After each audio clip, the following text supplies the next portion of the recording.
정치인 해외 순방이 많죠. 네, 동행한 기자나 본인 입으로 방문 성과가 전해지는데요. 뉴스공장에서는 앞으로 이 해외발 순방 뉴스 팩트 체크를 해보려고 합니다. 네. 오늘은 첫 번째 순서로 지난 트럼프 대통령 방한 직전에 독일과 이스라엘을 방문해서 아이언돔의 배치 필요성과 수도권 3중 방어가 필요하다는 주장을 했던 안철수 대표. 이 안철수 대표의 독일 방문 때 아이언돔의 필요성, 수도권 3중 방어에 대한 논의를 했던 상대방이 있습니다. 독일의 안보 전문가 헤센 평화 갈등 연구소의 한스 요하임 슈미트 박사 직접 연결해 보겠습니다. 안녕하세요. 안녕하세요. 먼저 이 헤센 평화 갈등 연구소는 어떤 것이고 본인은 어떤 연구를 하고 있는지 설명 좀 부탁드립니다. 네, 설명을 해드리자면 저희 연구소는 독일 및 또 유럽에서 가장 큰 평화 갈등 연구소로서 지금 현재 80여 명의 직원들을 운영을 하고 있습니다. 그리고 한 50명에서 60명 정도의 과학자가 같이 저희와 함께 프로젝트를 하고 있고 6개 연구 부서가 있습니다. 저는 그 중에서도 굉장히 큰 국제 안보 부서에서 종사하고 있고요. 저는 전문가로서 이제 전체 국제적인 그런 무력과 관련해서 그리고 EU 내에서의 군 통제와 관련해서 연구를 하고 있고 또 한반도의 이런 비핵화와 또 핵 관련해서 연구를 하고 있습니다. 그렇군요. 제가 듣기로도 이제 한반도 문제하고 핵 안보 분야 전문 수석 연구원으로 제가 알고 있었는데 그런 연구를 하시는 분이고 그런데 이제 한국에서 국민의당 안철수 대표가 지난 11월 4일 독일을 방문해서 프랑크푸르트 한 식당에서 만나 오찬을 한 것으로 보도가 됐습니다. 당시 만남이 어떻게 이루어진 거죠? 네, 그때 당시 안철수 대표의 요청이 있었기 때문에 만나게 된 것입니다. 그래서 프랑크푸르트에서 한국 정부와 또 프랑크푸르트 내에 있는 이 영사관 쪽을 통해서 저희가 만나게 되었고요. 그때 당시에 안 대표는 안보와 관련해서 이제 질문들이 있고 또 같이 논의를 해보고자 하면서 만났었습니다. 그래서 이스라엘에 있는 아이언돔을 방문을 할 예정이었기 때문에 또 미사일 방어 체계에 대해서도 굉장히 궁금해했습니다.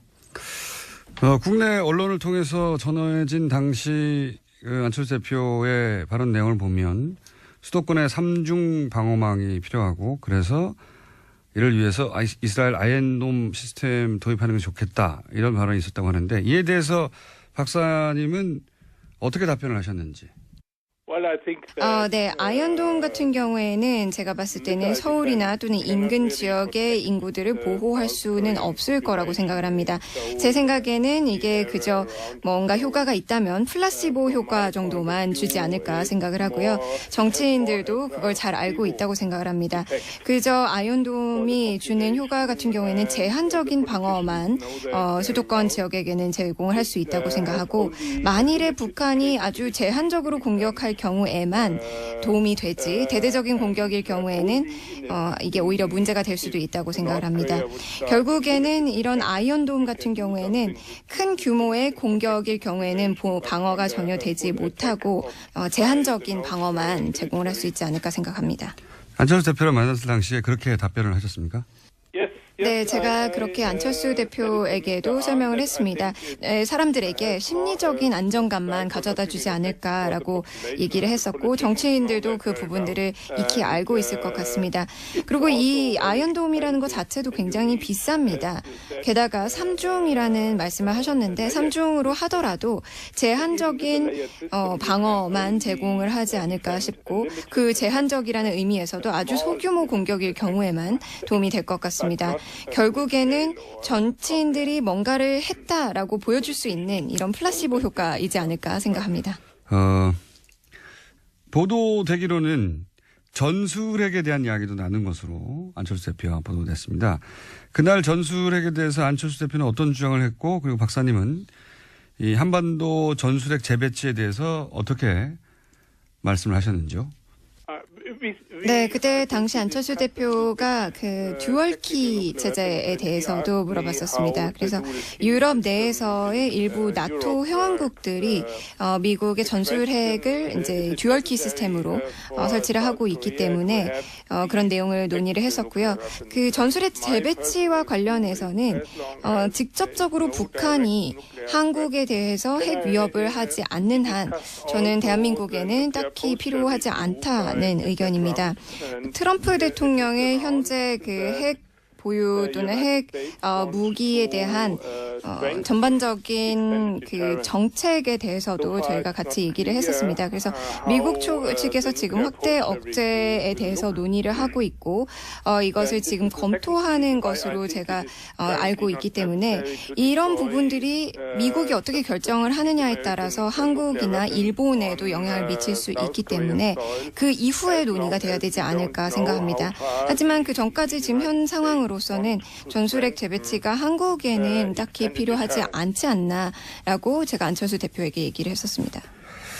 알겠습니다. 그런데 이제 이런 이야기를 나누신 후에 한국 언론의 안철수 대표와 박사님의 미팅에 대한 보도가 있었는데 이 내용을 박사님이 이제 한국 언론에 보도된 내용을 직접 확인을 하시고 문제가 있다라고 보도 내용이 말씀하신 걸로 알고 있습니다. 어떤 문제가 있었습니까? 사실 그때 그렇게 제가 생각을 했었던 이유가 언론에서는 좀 안 대표의 시각에서 더 초점을 맞춰서 보도가 됐었던 것 같습니다.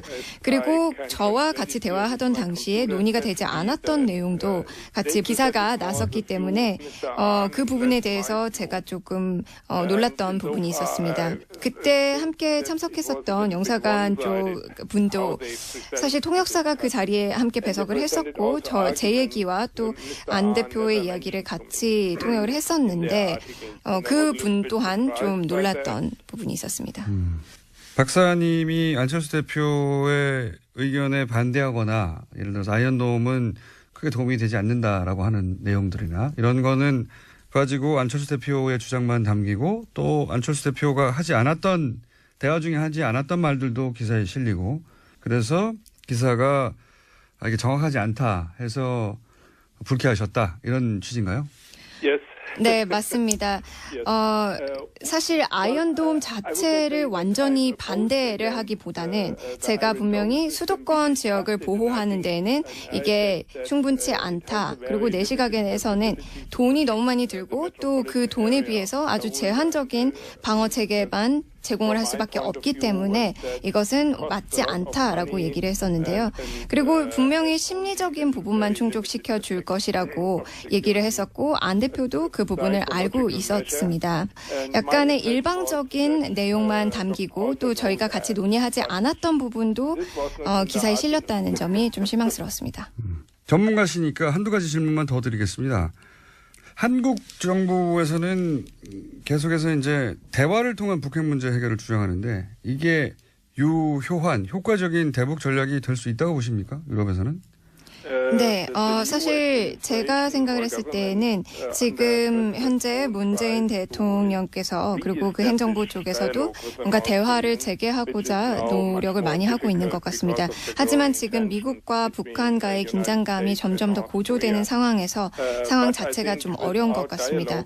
대화가 없어서는 전혀 문제가 해결이 되지 않을 거라고 생각합니다. 압박과 제재가 있고 또 대화가 같이 있어야 뭔가 해결책이 나오고 또 거기에다가 같이 또 북한에게 제안을 해야 되는 부분들도 있을 것 같은데 아직은 압박과 제재만 있지 전혀 제안은 없는 것 같아 보입니다. 문재인 정권이 대화도 필요하다라고 얘기를 하는 거에 대해서는 충분히 옳다고 생각을 합니다. 그래서 북한에게 새로 대화의 장으로 나올 수 있도록 뭔가 길을 보여줘야 하는 필요성도 있다고 생각하는데 지금 현재 미국 측도 그렇고 북한 측도 그렇고 대화를 원치 않은 것 같습니다. 한 가지 좀 희망적인 사실은 동계올림픽 때 2018 평창 동계올림픽 때 뭔가 새로운 대화를 재개할 수 있는 걸 만들 수 있지 않을까 생각합니다. 북한 측에서는 패럴림픽에는 참가를 하겠지만 올림픽 때는 참가하지 않겠다는 입장을 고수하고 있지만 만약에 동계올림픽 때에도 참가를 할 수 있다면 새로운 대화의 장을 열 수 있지 않을까 생각을 하고 또 대화 없이는 이러한 북한의 핵무기 이슈들을 관리할 수 없을 거라고 생각합니다. 알겠습니다. 오늘 인터뷰 감사하고요. 또 뵐게요. 네, 감사합니다. 지금까지 독일 헤센 평화갈등연구소의 슈미트 박사였습니다. 그리고 통역에는 동시통역사 조주연 씨였습니다. 감사합니다. 자, 인문결 연구소 임상훈 소장님 나와 계십니다. 안녕하십니까? 네, 안녕하십니까? 갑자기 이 코너가 뭐냐? 예, 정치인들 해외 순방이 많잖아요. 예, 그리고 이제 그 해외 순방을 언론 플레이로 쓰는 사람들이 많아요. 그래서 저희가 앞으로 정치인들이 만났다고 하는 사람들을 직접 연락해가지고 인터뷰를 해볼까 싶어서 지지난주부터 저희가 글로벌 팩트 체크에 들어갔습니다. 그래서 네. 이제 쭉 최근에 이제 뭐 미국 가서 누구 만났다, 또 어디 뭐 유럽 가서 누구 만났다 하는 아무도 팩트 체크 안 하잖아요. 네. 저희는 하려고요. 그래서 쭉 메일을 보냈는데 그 중에서 가장 먼저 가장 적극적으로 답장이 온 분이 이분이에요. 요지는 본인이 인터뷰한 취지와 다르게 한국 기사가 나왔더라. 네. 아마 이 연구소 혹은 동료 중에 한국인들이 있나 봐요. 그래서 당연히 인터뷰를 했으니까 한국 기사들 쭉 모아서 봤을 거 아닙니까? 나 이렇게 말 안 했는데, 혹은 뭐 내가 한 말은 왜 빠졌지? 혹은 안철수 대표는 이런 말 안 했는데, 이렇게 자기가 보기에는 기사가 너무 이상하게 나가지고 화가 나가지고 네. 저희한테 뭐 한국 언론과 다시는 인터뷰 안 한다고.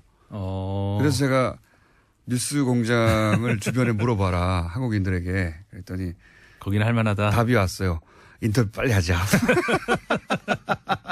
그래서 인터뷰 이루어졌고 첫 순서였습니다. 이분은 말은 길게 했는데 요지는 그겁니다. 내가 인터뷰한 것과 다르게 나왔다. 하지 않은 말. 내가 한 말은 빠지고 안철수 대표는 안 한 말이 들어갔더라. 이런 요지죠. 예. 그러니까 아이언돔이 우리나라에서 쓸모없다 거의. 네. 이런 얘기를 했는데 뭐 이 안에 보니까 좀 몇 가지 좀 그 포인트가 있는 것 같아요. 잠깐만요. 네. 앞으로 임상훈 소장님이 글로벌 팩트 체커 센터의 소장님을 가끔씩 하실 겁니다, 이제.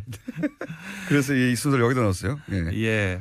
예. 말씀을 드리자면은 그러니까 두 가지 정도 일단 뽑을 수 있을 것 같은데 일단 첫 번째는 그 미디어 관련 그러니까 우리나라의 언론에서 외국에서 보도되는 그러니까 외신 보도와 관련해서의 그 자세 그다음에 어떤 그 좀 팩트 체크 말씀하셨습니다마는 사실 따지고 보면은 그 외신 혹은 그 외국 전문가들과의 인터뷰 정치인들의 인터뷰 관련해서 팩트 체크의 원조가 사실은 공장장이셨죠. 맞아요. 아마 그 아주 젊으신 분들은 기억을 못 하실지도 모르는데 과거에 김대중 대통령이 당선이 됐을 때 그 직후에 미국의 언론에서 이러이러한 보도가 나왔다라고 우리나라 이제 모 언론에서 모 언론의 조선일보에서 보도를 한 것을 그 당시만 해도 사실 외신을 접하기가 우리가 어려웠었죠. 맞습니다. 인터넷이 이제 초창기였으니까. 그래서 외신 보도가 나오면 그런가 보다. 당연히 그런가 보다 했는데. 믿었던 당시였는데 딴지일보에서 정말 그러고 들어가 봤더니 전혀 사실과 다른 그런 내용으로 이제 한국에서 보도가 돼서 그거를 크게 한번 비판을 했던 그 기사를. 그러니까 조선일보가 외신에 나온 걸 왜곡을 했죠. 그렇죠. 왜곡을 한 거를 새로운 영문법 어떤 말도 안 되는 영문법이라고 제가. 그게 원조라고 할 수가 있는데 20몇 년 만에 이제 다시 해보는 겁니다. 완전히. 이제는 그 외신의 보도를 이렇게 왜곡할 수 있는 그런 시대는 아니죠. 저도 그 다른 방송에서는 그 외신에 보도된 한국 소식들을 이렇게 전하고 있습니다만은 제가 이야기를 해도 누군가가 아무나 바로 그 체크 들어갈 수 있어요. 그렇죠. 저한테도 그 많은 전문가들이 문자가 옵니다. 그거 어느 기사냐. 그럼 제가 저 사이트를 알려드려요. 그럼 들어가서 확인할 수 있거든요. 그렇죠. 그러시기 때문에. 근데 이제 특히 정치인들의 이런 인터뷰나 주장들은 팩트체크를 안 해요. 이게 어려운 이유가 그러니까 지금 같은 경우도 안철수 대표 같은 경우에 이제 그 전문가하고 이번에도 그 슈미트 박사하고 독일 연구소의 이제 박사님 예. 하고 이제 인터뷰를 했다 이거예요. 예. 그렇게 되면은 이제 그 일단 공개된 어떤 그 인터뷰도 있을 거고 그다음에 이번의 경우도 비공개 장소로 들어가서 이제 두 분이 이제 토론하는 이런 거를 통역사하고 들어가 있을 텐데 그러면 우리나라 언론에서는 들어갈 수가 없는 거 아니에요? 그러니까 결국은 그 해당 그 당에서 주는 보도 자료. 이번에는 그런 케이스라기보다는 같은 자리에서 했던 이야기인데 다르게 나갔다는 거예요. 요지는. 요지는 그거고. 예, 요지는 그 기자도 따라갔는데. 기자도 따라갔어요? 예, 기자도 따라갔는데 충분히 전달되지 않았거나 취지와 다르게 갔거나 하지 않은 말. 본인이 한 말은 빠지고 상대방이 안 한 말은 들어가고. 그러니까 보도 자료만 나온 게 아니라 실제 기자도 갔는데도 갔었다. 그렇다. 예. 그건 더 심각한 문제. 더 심각한 문제죠. 예. 그래서 이제 설마 이 한스 요햄 슈미트 독일 헤센 평화 갈등 연구소의 박사를 인터뷰하라. 저희는 합니다. 그러니까 이건 굉장히 좋은 취지이신 것 같고 네. 앞으로 이 체크는 이제 뭐 계속 해주셔야 될 것 같아요. 정치인들이 외국에서 누군가와 인터뷰를 했다. 그 네. 내용이 보도가 될 때 과연 그렇게 됐는가? 이거는 체크가 돼야 될 것 같다는 생각이 듭니다. 국내 최초의 글로벌 팩터 체크 연구소가 또 하나 열리고 네. 인문결도 제대로 잘 안 되고 있는데 거기 소장까지 맡으신. 왜 잘 돼요? 왜 그러세요? 그리고 이제 그래서 정치인들 해외 나가가지고 가끔씩 나갔다 와서 뭐라 하잖아요. 네, 네. 뭐 전술핵이 어쨌다느니 뭐 이런 거 다 체크할 겁니다. 정치인들이 외국에 나갔다 들어오실 때 가끔 이렇게 일종의 뭐랄까 이렇게 뭐 주사를 한 대씩 맞고 들어오시는 언론 그런 것 플레이하죠. 같아요. 와가지고 뭐 큰일 하고 온 것처럼 네. 앞으로 다 인터뷰 다 하겠다 다. 그리고 이 두 번째 문제가 이제 두 번째 문제는 할 수가 없습니다. 시간이 끝나서. 벌써요? 아, 임상훈 소장님이었습니다. 감사합니다. 네 감사합니다. 이 코너명 제안이 계속 쏟아지는 코너. 지금까지는 이제 저거의 빡침. 3주째 가지고요. 예. 그 사이에 또 온, 코너명들 박수무당이 있고요. 예. 박수무당. 그리고, 상쾌한 빡침도 있고요. 정치 예체능도 있고요. 마음에 드시는 거 있습니까? 그 중에 혹시? 이때까지는 적과의 빡침이 가장 사람들의 많은 지지를 받았는데. 박시현 전 대표 나오셨습니다. 안녕하십니까? 안녕하세요. 예. 안녕 못합니다. 솔직히 말하면. 또 특히 김어준 총수를 아침에 보러 가니까 더 안녕 못합니다. 당이 안녕 못하니까 안녕 못하시겠죠. 예. 국가가 안녕 못합니다. 예, 북한이 ICBM 쏘아대고 예.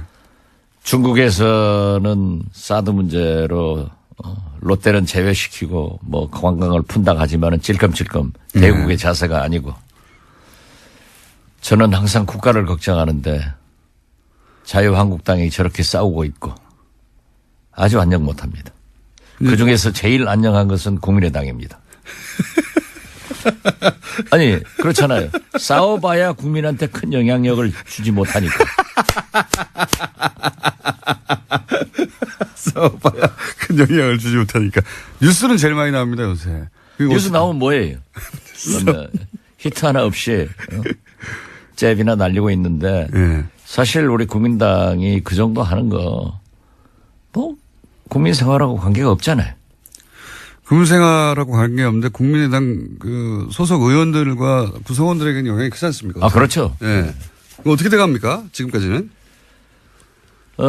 뭐 계속해서 안철수 대표는 통합의 길로 가는 거고. 안수 대표는 이제는 이제 돌아설 생각이 전혀 없이 통합으로 쭉 가시는 것 같아요. 그죠? 뭐 정치라고 하는 것이 딱 떨어지는 것은 있겠어요. 가다가도 돌아올 수도 있고, 올드웨이 가는 경우도 있지만은 또 상대적으로 통합 반대 세력들이 현역 의원 중심으로 일치월장합니다. 아주 많이 돼서 아마 오늘 저녁 때. 초선 의원들이 더 뭉쳐서 네. 우리가 통합을 반대하겠다. 그게 20명 넘어갑니까 이제는? 확실히? 넘어갑니다. 확실히? 그러기 때문에 지금 현재도 넘어갔고요. 어제 예. 광주일보 호남 23명의 전수조사에 의거하면은 네. 20명 통합 반대, 찬성 2명, 2명. 유보 1명. 1명. 그러나 결국 그분들도 지역 정서를 감안한다고 하면은 통합이냐 아니냐 하고 최종적 결정 순간에는 통합 반대로 돌아설 겁니다. 근데 지금 만약에 안철수 대표는 사실은 본인의 이제 정치인으로서의 명운을 여기다 건 것 같은데 여기서 돌아왔으면 바보 되니까 돌아서기도 힘든 것 같아요. 근데 통합을 하는 방법론으로는 뭐가 있습니까? 그냥 지도부가 선언하는 겁니까? 아니면 의총에서 결정하는 겁니까? 아니면 뭐 전당원 투표를 하나요? 어떻게 합니까 보통? 전당대회에서 하게 돼 있는데요. 원래는 예. 이제 비호남권, 예. 수도권에는 조금 다릅니다. 영남권이나 충청권 이런 곳에서는 사실 내년 지방선거를 앞두고 예. 광역단체장이나 기초단체장 여기에는 아주 당선되기가 힘들다. 예. 그렇지만은 국민의당은 뿌리를 심기 위해서는 기초단체 의원들 있잖아요. 예. 기초의원들은 1구 2명, 3명, 4명까지 있거든요. 예, 예. 거기에서 한두 명씩은 당선될 수 있기 때문에 예. 그 뿌리를 내릴 수 있다라고 얘기를 해서 바른정당과 통합을 하면은 확실하게 당선될 수 있다 하는 것을 계산하기 때문에 예. 저변 확대를 위해서 또 필요하다 하는 일리 있는 말씀도 있어요. 예. 그렇지만은 그렇게 했을 때 광역이고 기초고 단체장이나 광역의원 이러한 것들을 한석도 예. 이기지 못했을 때 우리 국민의당이 어떻게 될 것인가 이런 것들이 상존하고 있습니다. 그 방법론 예를 들어서 안철수 대표가 지도부와 함께 선언을 해버리면 어떻습니까? 선언을 한다고 하더라도 전당대회에서 의결을 해야 되기 때문에 무조건 일단 전당대회를 소집해야죠. 전당대회에서 지금 말씀하신 대로 그 호남계 의원분들과 호남에 계신 분들의 정서는 다를지 몰라도 다른 원외 지역구위원장이나 다른 분들은 말씀하신 대로 통합하는 게 더 유리하다고 생각하는 분도 있을 수 있어서 전당대회에서 통과될 수도 있지 않습니까? 물론 그렇죠. 예. 그렇지만은 정치라고 하는 것은 세계 어느 정당도 원내 중심으로 의원 중심으로 움직이기 때문에 네. 그렇게 용이하지도 않을 거예요. 또 물론 지역구의 대의원 뭐 대표당원 이런 것들을 배분하지만은 절대 다수가 당원들은 호남이기 때문에 그것도 그렇게 용이하지 않아요. 또 거기까지 가면은 사실상 분당 사태인데요. 엄청난 부담을 느껴야 된단 말이에요. 만약에 불상사가 났을 때 그 당이 견디겠어요? 그럼 전당대회까지는 안 갈 거라고 보십니까? 저는 그렇게 가서는 안 된다라고 생각하고. 그건 처음부터 말씀하셨는데. 지금 제2창당위원회 위원장을 맡고 있는 김태일 교수. 예. 대구 영남대학교 교수신데요. 이분이 아주 좋은 안을 내놨어요. 안철수 대표 측의 통합론도 중단하고 예. 그 대신 이 서명운동도 즉 평화개혁연대의 서명운동도 예. 반대하는 분들도 그만하고 스탑해라. 예. 당이 살아야 된다. 그렇게 하기 위해서 안철수, 천정배, 정동영, 박지원 다 나서서 일선으로 가라. 이것은 제가 맨 처음에 주장했던 것하고 똑같기 때문에 역시 박지원이다. 저는 그렇게 생각합니다. 왜 웃어요? 네. 역시 박지원 대표님 말씀하신 대로 되었으면 좋겠는데 그렇게 안 될 가능성이 높지 않습니까? 네, 지금 저도 굉장히 어둡게 봅니다. 그죠. 예. 그러면 안철수 대표 계속 그 길로 계속 가고 또 반대하시는 분들은 또 계속 반대하는 대로 새를 모으고. 근데 제가 이렇게 관전하기로는 이렇게까지 반대하는데 계속 가는 것은 결국 반대하는 사람들이 서로 몇 명 나가더라도 상관없다. 오히려 나가주면 고맙겠다. 갈 데도 없지 않느냐. 그리고 지금 뭐 20여 명 반대한다는데 반대하는 것과 탈당은 전혀 다른 이야기라 뭐 탈당해봐야 몇 명 하겠냐. 그분들 나가면 탈호남 됐다. 구세력 나갔다. 이렇게 말할 수 있어서 더 좋다. 내심 이렇게 생각하는 거 아닐까요? 안철수 대표는? 일부 예. 몰직학한 예. 공장장처럼 예. 우리 국민의당이 깨지기를 바라는 관전자들은 그렇게 바라고 있습니다. 바란다기보다는 그렇지만 대다수의 예. 양식 있는 국민들은 그래도 합쳐서 잘해라 하니까 공장장의 수준으로 예. 이 프로그램을 진행하면은 망합니다. 잘 되고 있어요. 아, 잘 되고 있죠. 그것은 제가 출연해서 잘 되는 겁니다. 물론 그런 생각도 하지만은 지금 현재 우리 당의 초선 의원들이 만나서 8명이 만나가지고 다 반대 입장을 했습니다. 예. 그렇지만은 통합은 반대하지만은 평화개혁연대처럼 정책연대를 하자.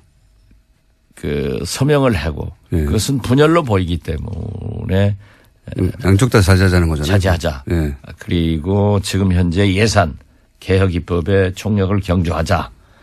이런 얘기를 내놨는데요. 바로 오늘 저녁에 예. 10여 명 넘는 초선 의원들이 정리를 할 겁니다. 통합 반대한다고 또. 안철수 대표 측에서는 계속 토론회 같은 것을 열어서 예. 오늘 또 지금 지방에 뭐 대구 쪽에 가신다는데요. 그쪽에 가면은 당연히 그 지방 의원들 한두 명이라도 당선시키기 위해서 통합이 바람직하다 하는 얘기를 할 수 있죠. 예. 그렇기 때문에 거기에 새몰이를 하고 있고 또 우리 원외지역위원장 협의회 회장하고 안철수 대표하고 좀 막말도 하고 가고. 예. 싸가지가 없다 뭐 이런 거. 예. 그거 이제 없어진 얘기를 왜 또 싸가지 얘기를 들고 나와요. 아무튼. 안철수 대표가 뭐랄까 많이 변하셨어요. 그런 단어를 사용했다는 게. 예. 뭐 사람은 발전할 수 있으니까요. 발전. 예. 그런데 어떻게 됐든 그건 뭐 서로 두 분이 또 우리 김기옥 회장이 먼저 가서 대표님에게 자기가 결례를 했다. 예. 라고 하니까 안철수 대표도 싸가지 없는 발언에 대해서 유감 표명을 했기 때문에 없는 것으로 정리됐습니다. 예. 또 하다 보면 그렇게 나오는 거고 예. 사실 막말 제일 잘하는 것은 김어준 공장장 아니에요. 대표님보다 못합니다 제가. 저는 상당히 품이 있는 말을 합니다. 아니 그래서 아무튼 평행선으로 계속 가면 어떻게 됩니까 결국은. 아니 그러니까. 예. 그래서 이제 제가 제안을 한 게 낮은 단계의 서명운동을 하자. 어떤 평화개혁연대의 서명이 아니라 예. 통합을 반대하는 의원들의 서명을 받자. 이렇게 제안을 했기 때문에 오늘 논의를 해서 예. 그러한 서명을 받을 겁니다. 대표님은 어떻게든 통합하지 않고 지금 국민의당을 잘 지켜서 지방선거까지 가자는 주의신데 안철수 대표는 그걸로는 지방선거를 치를 수가 없고 결국은 통합해야 한다. 이 양쪽끼리 쭉 가다 보면 서로 이제 만날 생각은 없으신 것 같고 그럼 어떻게 되는 겁니까 나중에는 결국은. 아니요. 안철수 대표도 예. 지금 분열하자는 건 아니에요. 통합하자는 거죠. 예, 통합. 이 사람들을 데려와서 하자. 근데 반대하는 사람이 있으니까 나갈 테면 나가라 이거 아닙니까? 아, 그렇지는 않죠. 말은 그렇게 안 하지만. 하면은 도로 40석도 안 돼요. 예. 그렇게 나갈 사람 나가라 해버리면은 지금 현재는 40석이지만은 그것도 바른정당에서도요. 지금 자유한국당에 원내대표 경선이 12월 중순에 있지 않습니까? 그때 자기들이 미는 사람을 당선시키기 위해서 지금 몇 사람이 자유한국당으로 들어가려고 한 너댓 사람이 움직이고 있어요. 이미. 예, 그렇기 때문에 바른정당은 11석이 되는 게 아니라 제가 예측된 대로 곧 5, 6석으로 줄는단 말이에요. 10석 미만으로 줄어드니까. 그러니까 나갈 사람도 국민의당에서 나갈 사람도 대여섯밖에 안 되니. 그건 대여섯 사람이라고 그렇게 보지 말라니까요. 얼마나 나가십니까? 글쎄 그건 비밀이고. 그러니까 정 안 되면 그분들이 나갈 수도 있다는 시나리오도 있는 거죠. 아 그래서 제가 말씀드리는 거예요. 낮은 단계의 통합 반대를 해서 예. 김태일 제2창당위원장이 제안한 대로 예, 서로 자제하자. 서로 자제하자. 예. 그래서 국회를 밀고 나가고 사실 어제 정책전합 바른정당하고 우리 안철수 당대표가 선언했지 않습니까? 예. 그렇지만은 어제 우리 국민의당은 민주당하고 더 큰 정책연합을 서명을 했어요. 예. 지금까지 해결하지 못했던 광주에서 목포까지 제2 KTX 노선을 확정을 하고 이걸로 하자. 그런 정책연합을 했기 때문에 바른정당과 정책연합을 한 것은 민주당하고도 다 할 수 있는 거예요. 다 알겠는데요. 네. 이것만큼 저것만큼 다 안 되면은 그러면 뭐 우리끼리 나가서 새로운 정당 하나 만들자고 하는 이야기도 있긴 있는 거죠. 그렇게 자꾸 네. 우리 당을 분쇄해서 탈당시키고 분당시키고 하려고 그런 기도를 여기서 하면 안 된다니까요. 제가 하라고 한다고 하시나요? 제 말은 그런 계획도 있는 거죠. 그런 계획을 가지고 있는 건 없어요. 있으면서. 상선 약속 흘러가는 대로 하는 거예요. 네. 그런 계획도 있긴 있으시죠? 없어요. 표정은 있는데 말만 없다고 하시는 것 같은데. 자, 그러면 네. 저 TV에서 얘기해야지. 그때가 되면. 네. 네. 그런 정도의 배수진을 치고 지금 이제 배수진이 아니라 네. 어떠한 경우에도 의원 다수가 네. 반대를 하기 때문에 통합을 하지 말라 하는 경고인데. 일종의 압력을 넣고 있고 네, 그게 안 통할 그런다고 경우. 해서 안철수 대표가 안 할 사람도 아니다. 예, 그러니까요. 그러한 것을 지금 현재 접점을 못 찾고 있으니까 그러니까. 조금 더 기다려 보시라. 예. 그러면 이더웨이 깨지든지 살든지 죽든지 이런 게 결정되겠죠 뭐. 예, 그러니까 그 시나리오가 있긴 있군요. 시나리오는 없어요. 깨질 수도 있다 이렇게 생각하시죠. 이렇게 공장장처럼 작가가 써주는 거 가지고 하는 게 아니에요. 우리는. 저희는 써주면 참 좋겠는데, 네. 대표님이 무슨 말씀을 하실지 모르기 때문에 써줄 수가 없어요. 어쨌든 그런 계획은 있군요. 예. 자기 혼자 또 결론 내려놓고 그런다고 아니, 그 우리는 없어요. 지난번에 한번 말씀하셨지 않습니까? 저희 두 번째 방송 나오셨던가. 그럼 뭐 나가죠. 뭐 이렇게 말씀하셨지 않습니까? 그럼 화나면 나가죠. 그러니까 알겠습니다. 거기까지만 할게요. 나갈 수도 있다. 나갈 수도 없다. 나갈 수도 없다. 이 자유한국당은 좀 궁금한 점이 있습니다. 홍준표 대표가 김성태 의원 좀 전에 다녀가셨는데 김성태 의원을 원내대표로 밀고 있다는 건 뭐 공공연한 사실인데요. 김성태 의원이 만약에 원내대표가 된다면 이쪽은 이제 탈당하고 복귀했던 분들이고 그리고 김무성 의원과 같이 나갔다가 들어온 분들인데 김무성 의원도 이제 만만한 정신이 아닌데 만약에 홍준표 대표가 김성태 의원을 원내대표로 밀어서 원내대표가 되었어요. 거기까지는 뭐 가능할 수도 있을 것 같습니다. 현재 구도상으로. 그래서 친박도 좀 힘을 약화시키고. 근데 그 다음에 싸움이 또 있지 않습니까? 홍준표 대표가 그렇게 해서 당을 장악하고 싶은데 김무성 대표와 함께 온 의원들도 숫자가 적지 않은데 오히려 홍준표 개라고 분류되는 의원들보다는 김무성 개, 범 불린 분들이 더 많은데 그러면 실제로 원내대표가 되고 나면 자유한국당의 실질적인 오너는 김무성 전 대표가 되는 거 아닙니까? 뒤에서? 뭐 정치에서는 흔히 예. 적의 적은 동지이다. 예. 그래서 일단 이제 합친 거죠. 예. 그렇기 때문에 홍준표 대표건 김무성 대표건 김성태 의원이건 일단 지금은 자기들이 이 친박계를 몰아낸다. 몰아내려고 예. 또 합친 거죠, 힘을. 몰아내지는 않을 망정 좀 약화시켜서 예. 순한 양으로 만들어 가지고 데리고 다니려고 하겠죠. 그렇지만은 또 친박은 친박대로 예. 자기들이 살아야 되기 때문에 예. 또 이렇게 서청원, 최경환 이런 식으로 계속 밀려가고 또 지금 그 사람들이 정권을 잡았던 사람들이라 예. 권력의 핵심에 있던 사람들이라 검찰에서 기념사진 찍을 사람들이 그쪽에 많잖아요. 문제도 많고. 예. 그렇기 때문에 보호 본능이 발동해서 뭉치겠죠. 우리가 홍준표한테 주거나 예. 검찰에 가서 주거나 청명해 주거나 한식에 주거나 예. 이 죽기는 마찬가지다. 예. 그러면 우리가 뭉쳐서 원내대표를 장악해 가지고 예. 야당으로서의 자리매김을 하면은 권력에서도 우리를 어느 정도 보호하고. 못할 거고 예. 당내에서도 한다. 이런 것이 있겠죠. 예. 저는 이것이 예. 이 바른 아니 저 자유한국당의 자유한국당의 잘못이라고 생각해요. 박근혜, 이명박 이러한 대통령과 함께 그러한 많은 적폐적 일을 했다고 하면은 한국당은 처절한 반성을 하고 국민 앞에 사죄를 해야 되고 잘못한 사람들은 책임을 져야 되는데 이걸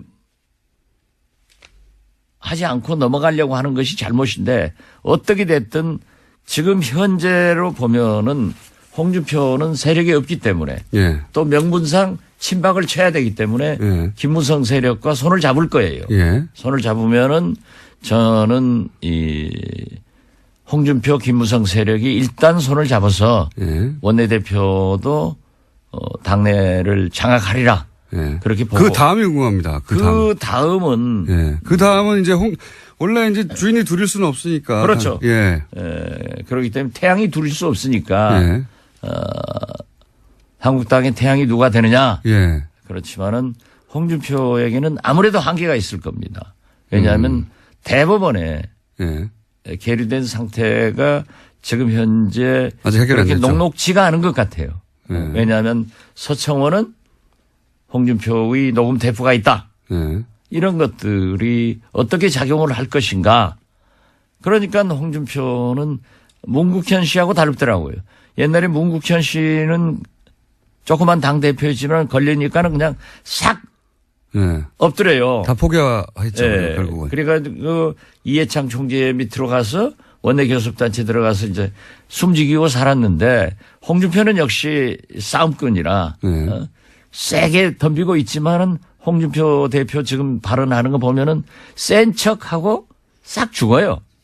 그런 거 보면은 그러면은 원내대표가 김성태 의원이 만약 된다면 그 다음은 뒤에서 홍준표와 김무성의 이제 헤게모니 싸움이 벌어질 텐데 결국은 헤게모니는 뒤에 있지만 김무성 쪽이 지게 될 것이다. 이렇게 전망하시는 겁니까? 원내대표도 지금 현재 예. 김성태 의원이 그런 정치 역학적으로 보면 될 것 같지만은 예. 또 친박이 얼마나 뭉칠지 모르다. 친박의 뭉침도 있지만은 중도 세력들이 많아요. 예. 이게 그래도 우리가 살아남기 위해서는 홍준표, 김무성, 친박 이게 싸워가지고 되겠느냐. 예. 그러니까 완충 지역으로 중도적 사람을 내세우자라고 해야 되니까 결국 누가 되려는지 그건 잘 모르겠어요. 예. 저는 차라리 중도적인 표방을 하는 사람이 되지 않을까 이렇게도 보는데요. 그리고 상당히 중진이 될 수도 있다 이렇게 보는데 저는 그렇게 봅니다. 그런데 나중에 되더라도 예. 그분이 원내대표가 되더라도 친박과 비박 그 어느 쪽 한쪽을 가지고 갈 거예요. 가면은 결국 홍준표, 김무성 싸움이 되는데 누가 이깁니까? 그런 거 잘 맞추시잖아요, 원래. 저는 누가 이긴다고 보지는 않아요. 이번만은. 왜냐하면 김무성이 여러 가지 생각을 할 겁니다. 또 노련한 분이기 때문에 내가 지금 나와서 나오진 않겠지만. 아니 글쎄 예. 내가 지금 전면에 나서서 지배를 한다고 해서 지금 실력이 있느냐. 예. 내년 지방선거밖에 없단 말이에요. 예. 지방선거에 대해서는 누구도 지금 자신하지 못하고 있는 거예요. 그렇죠. 그러면 지방선거를 패배하면은 책임을 져야 된다는 거예요. 예. 우리 안철수 대표가 난 그것을 염려하는 거예요. 지방선거 패배는 불을 보듯 화난데 그 책임을 또 안 지고 또 갈 것이냐. 이건 아니거든요. 그렇기 때문에 김무성 대표는 그걸 생각할 겁니다. 그래서 지방선거 후에. 후에 진짜 선거인 총선 이때 전면에 나서서 공천권을 행사하고 재정비를 해가지고 당을 장악하려고 할 것이다. 대통령 선거에 한번 붙을 것이다. 또 한 번 나올 것이다. 김무성 대표가 저는 대통령 후보에 나온다고는 보지 않습니다. 하지만 본인이 위는 누군가를 그렇죠. 내세울 그렇게 것이다. 해서 총선을 이끌고 예. 대통령 후보를 뭐 본인이 할 수도 있으니까 본인 혹은 자기가 밀어서 보수 정권으로 다시. 김무성은 아직 꼴통 보수 아니에요. 그렇기 때문에 어떤 경우에도 이 진보 개혁, 예. 문재인 세력, 이 좌파다. 예. 여기에들은 절대 줄 수 없으니까 보수 대통합을 해서 보수 후보를 내놓을 것이다. 예. 저는 그래서 김무성은 내년 지방선거나 작은 싸움을 하지 않을 겁니다. 그런데 결국은 그러면 홍준표 대표가 지방선거까지는 치르고 그다음부터는 김무성 대표가 당을 장악하려고 노력할 것이고 이렇게 보시는군요. 예. 그렇게 될지는 모르겠지만. 저는 그렇게 보고 있습니다. 예. 그렇게 될지는 모르겠지만 하여튼 그런 노력을 할 것이다. 네. 그럼 홍준표 대표는 어떻게 됩니까? 본인은 다음 대선에 또 나오실 것 같은데. 정치인이 나오고 싶은 거야, 별거 다. 저도 뭐 별거 다 나오고 싶어요. 제가 말씀드린 건 홍준표 대표가 그때까지 영향력을 유지하며 유력한 정치인을 계속 있겠느냐 이런 얘기죠. 대법원의 판결이 중요하겠죠. 또 서청원 대표가 얘기한 새로운 사실이 발각되느냐. 그 녹취록은 국민의당 있지 않습니까? 언제 우리 씁니까? 당이 없어요. 몰라요, 나는. 몰라요. 네. 그 녹취록. 우리 국민당에 그렇게 우리 공장장처럼 수준이 좀 낮은 사람들만 있어서 없어요. 갑자기. 예. 그 내용도 다 아시는 걸로 저는 알고 있습니다. 자, 언젠가 말씀하시겠죠. 예. 오늘 여기까지 할까요? 네. 꼭 하셔야 했었는데 못 하신 말씀 있습니까, 혹시? 뭐 국정원 계획 같은 거, 예. ICBM 이런 게 있어서 예. 국민들이 좀 불안하게 하고 또 검찰에서도 우병우 또 내놨더라고요. 예. 이런 걸 보면은 좀 우리 정치권에서 적폐청산하는데 본격적으로 좀 잘 도와줘서 빨리 끝냈으면 좋겠다 하는 생각 같습니다. 국민의당이 도와주셔야죠. 예. 많이 돕고 있습니다. 오늘 여기까지 하겠습니다. 뭔가 하실 말씀이 있는데 안 하시고 꿀꺽 삼키고 오늘 가시고 다음 주는 말씀하시겠죠. 지금까지 박지원 전 대표였습니다. 감사합니다. 예, 감사합니다. 조정희 기자. 안녕하십니까. 네. 방금 전까지 전화기가 꺼져 있어가지고 저희 제작진이 난리가 났었어요. 네, 인지 일어났습니다. 자, 이모 씨가 조사 초기에는 경찰에 정유라 씨하고 돈 문제가 있다고 했다가 나중에는 그게 아니고 카드빚 2,400 갚기 위해서 강도했다 이렇게 번복했는데 이게 단순 강도로 보기에는 이상한 점부터 일단 짚어보면 어떤 게 있습니까? 범행이 발생하자마자 이상하지 않습니까? 그런데 예. 경찰과 그리고 언론에서 일제히 우발적인 범행이라고 발표를 했고요. 그 다음에 정유라 씨하고 같이 지내던 이 씨가 크게 다쳤어요. 예. 근데 경미한 부상이라고 계속 보도가 나오는 게 좀 이상했습니다. 그리고 예. 장소와 시간이 강도 범행을 하기에는 최악입니다. 정유라 씨가 살고 있는 그 압구정 동 미띠 빌딩의 1층에는 인기 있는 베트남 음식점이 있는데요. 주말 오후 3시는 피크타임이에요. 그래서 1층에 손님이 많고요. 줄을 서거나 그리고 발레 파킹하는 아저씨들이 여럿 있습니다.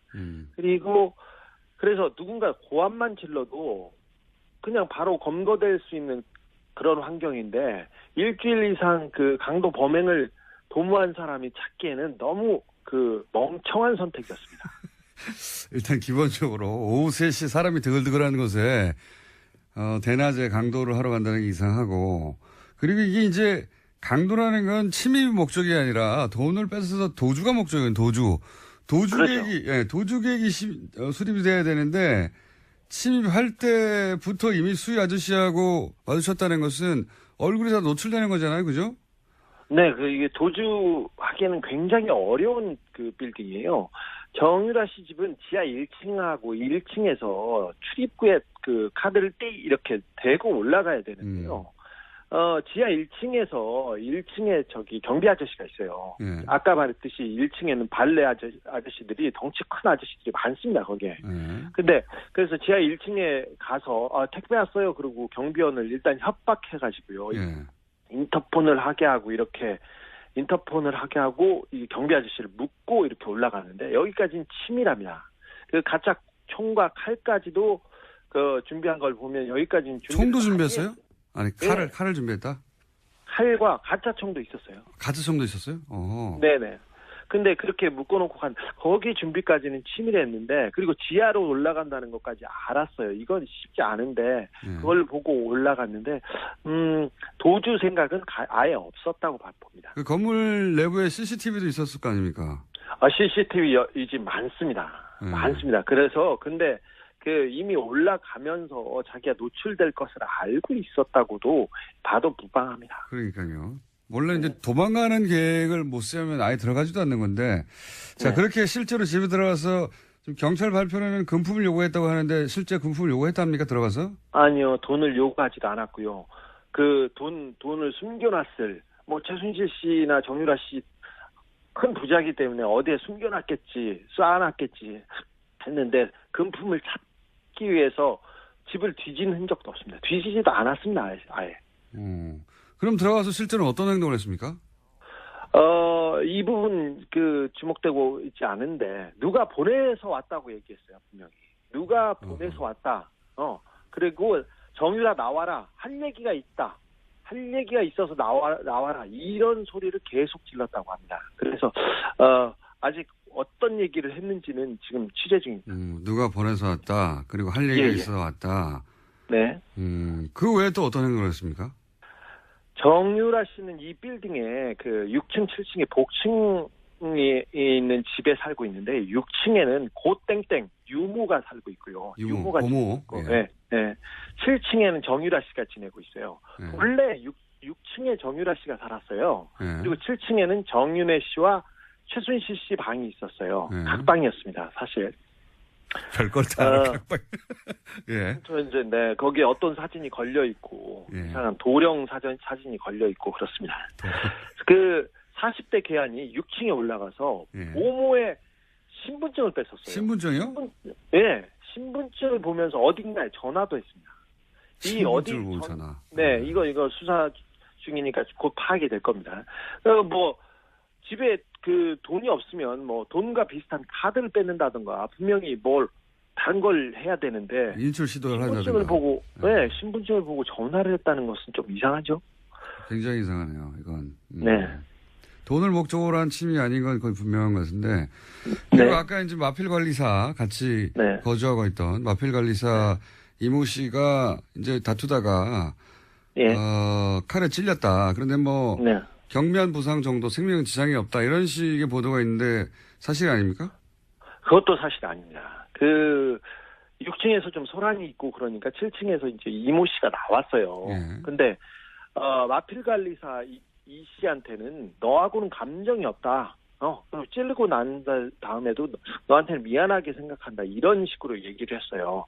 그리고는 너한테 볼 일 없으니까 저기 정유라 나와라. 정유라 나와라. 이렇게 계속 얘기하고 그리고 다른 거를 찾았습니다. 볼 일이 없다. 네. 다른 볼 일이 있다는 이야기네요. 네네. 돈도 아니었고 다른 볼 일이 있다. 마필 관리사 생명에 지장이 없다는 보도는요? 이것도 좀 수상한데요. 칼이 굉장히 깊숙이 한 번에 쑥 들어갔습니다. 거의 전문가 소행이라고 볼 수 있을 정도의 상처라고 저는 들었어요. 그래서 병원에도 확인해 봤는데 몇 센치만 옆으로 갔으면 심장을 관통해서 사람 바로 죽을 수도 있었어요. 그래서 단순한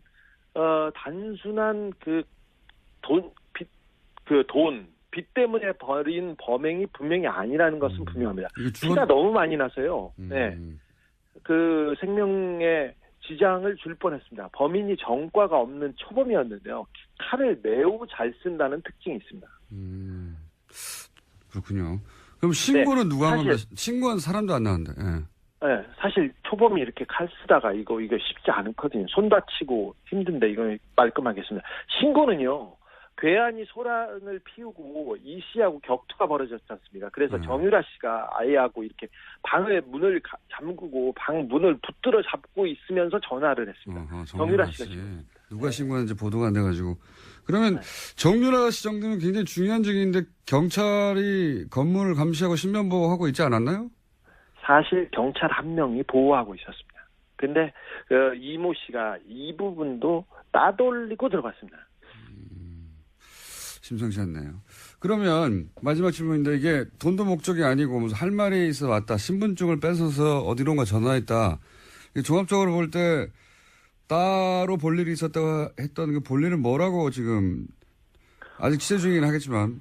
네, 이거 봅니까, 파악 중인데 사실 박근혜 최순실 씨 주변에서는 이런 일이 많이 있습니다. 누가 죽거나 다치거나 그리고 뭐 정유라 씨, 장시호 씨가 뭐 누구 사람을 만난다던가 남자를 만나면 조폭을 보내는 경우도 특별한 일은 아니니까요. 근데 이 사건에서는 의심해볼 정황이 너무 많습니다. 특별히 정유라는 박근혜, 최순실, 이재용에게 가장 중요한 증인입니다. 특별히 박근혜와 이재용 씨의 뇌물 사건이에요. 뇌물의 실질적인 증거 있지 않습니까, 이분이. 그래서 지난 재판에서 이들에게 불리한 증인을 해가지고 이재용 부회장한테 유죄를 받는 결정적인 증거가 되기도 했으니까요. 사실 정유라 씨가 겁을 먹거나 아니면 다른 증인이 그 겁을 먹고 입을 다물라고 메시지를 보내기에는 이보다 더 좋은 상황이 없습니다. 특별히 적폐 수사 자체를 흔들어볼 목적으로 지금 뭐 세력이 규합되고 이상한 징후들이 많이 보이는데 이걸 목적으로 누구를 그 사람을 보냈을 가능성을 열어놓고 이 범행의 동기와 배후를 파헤쳐야 된다고 봅니다. 분명히 우발적인 범행은 아니었습니다. 알겠습니다. 오늘 여기까지 하겠습니다. 감사합니다. 네. 시사인 주진우 기자였습니다. 저는 특히 이 집 보모 신분증을 뺏었다는 게 이게 이상하네요. 왜냐면은 신분증 봐서 뭐예요? 아무 상관이 없잖아요. 근데 그걸 강도라고 생각하면 이상한데 그게 아니라 거기 있는 모든 사람의 심리적 압박, 거기 같이 있던 마필 관리사 유일한 남자였거든요. 그 사람은 칼로 찌르고 그리고 보모는 신분증을 누구한테 신분을 불러준다고 주민등록번호 불러준다고 생각해봐요. 보모 입장에서 굉장히 심리적 압박이거든요. 누군가 내가 여기 근무하는 걸 알고 있다. 그런 목적이 아니었을까. 그렇지 않고서는 대낮에 들어가서 신분증을 뺏어가지고 전화하고 내가 누가 보냈다 할 얘기가 있다. 이럴 리가 없죠. 그 도주의 계획이 없잖아요. 이건 기본적으로 침해 계획만 있어요. 굉장히 이상한 사건이다. 네, 저는 그렇게 봅니다. 안항구 청장님 나오셨습니다. 안녕하십니까? 네, 안녕하십니까? 네, 이 코너 진행하기 전에 저희가 8시 뉴스 전에 58분 날씨 예보 하는 시간이 있는데 날씨 기상정보가 안 나고 시그널 음악만 1분 정도 나왔어요. 예. 알고 봤더니 기상정보를 전하는 분이 전날 밤 그래서 순간적으로 잠시 잠시 깜빡 조신 게 아닐까. 그럴 수 있지 않습니까? 그렇죠. 시청자들 깜짝 놀랐겠네요. 그런데.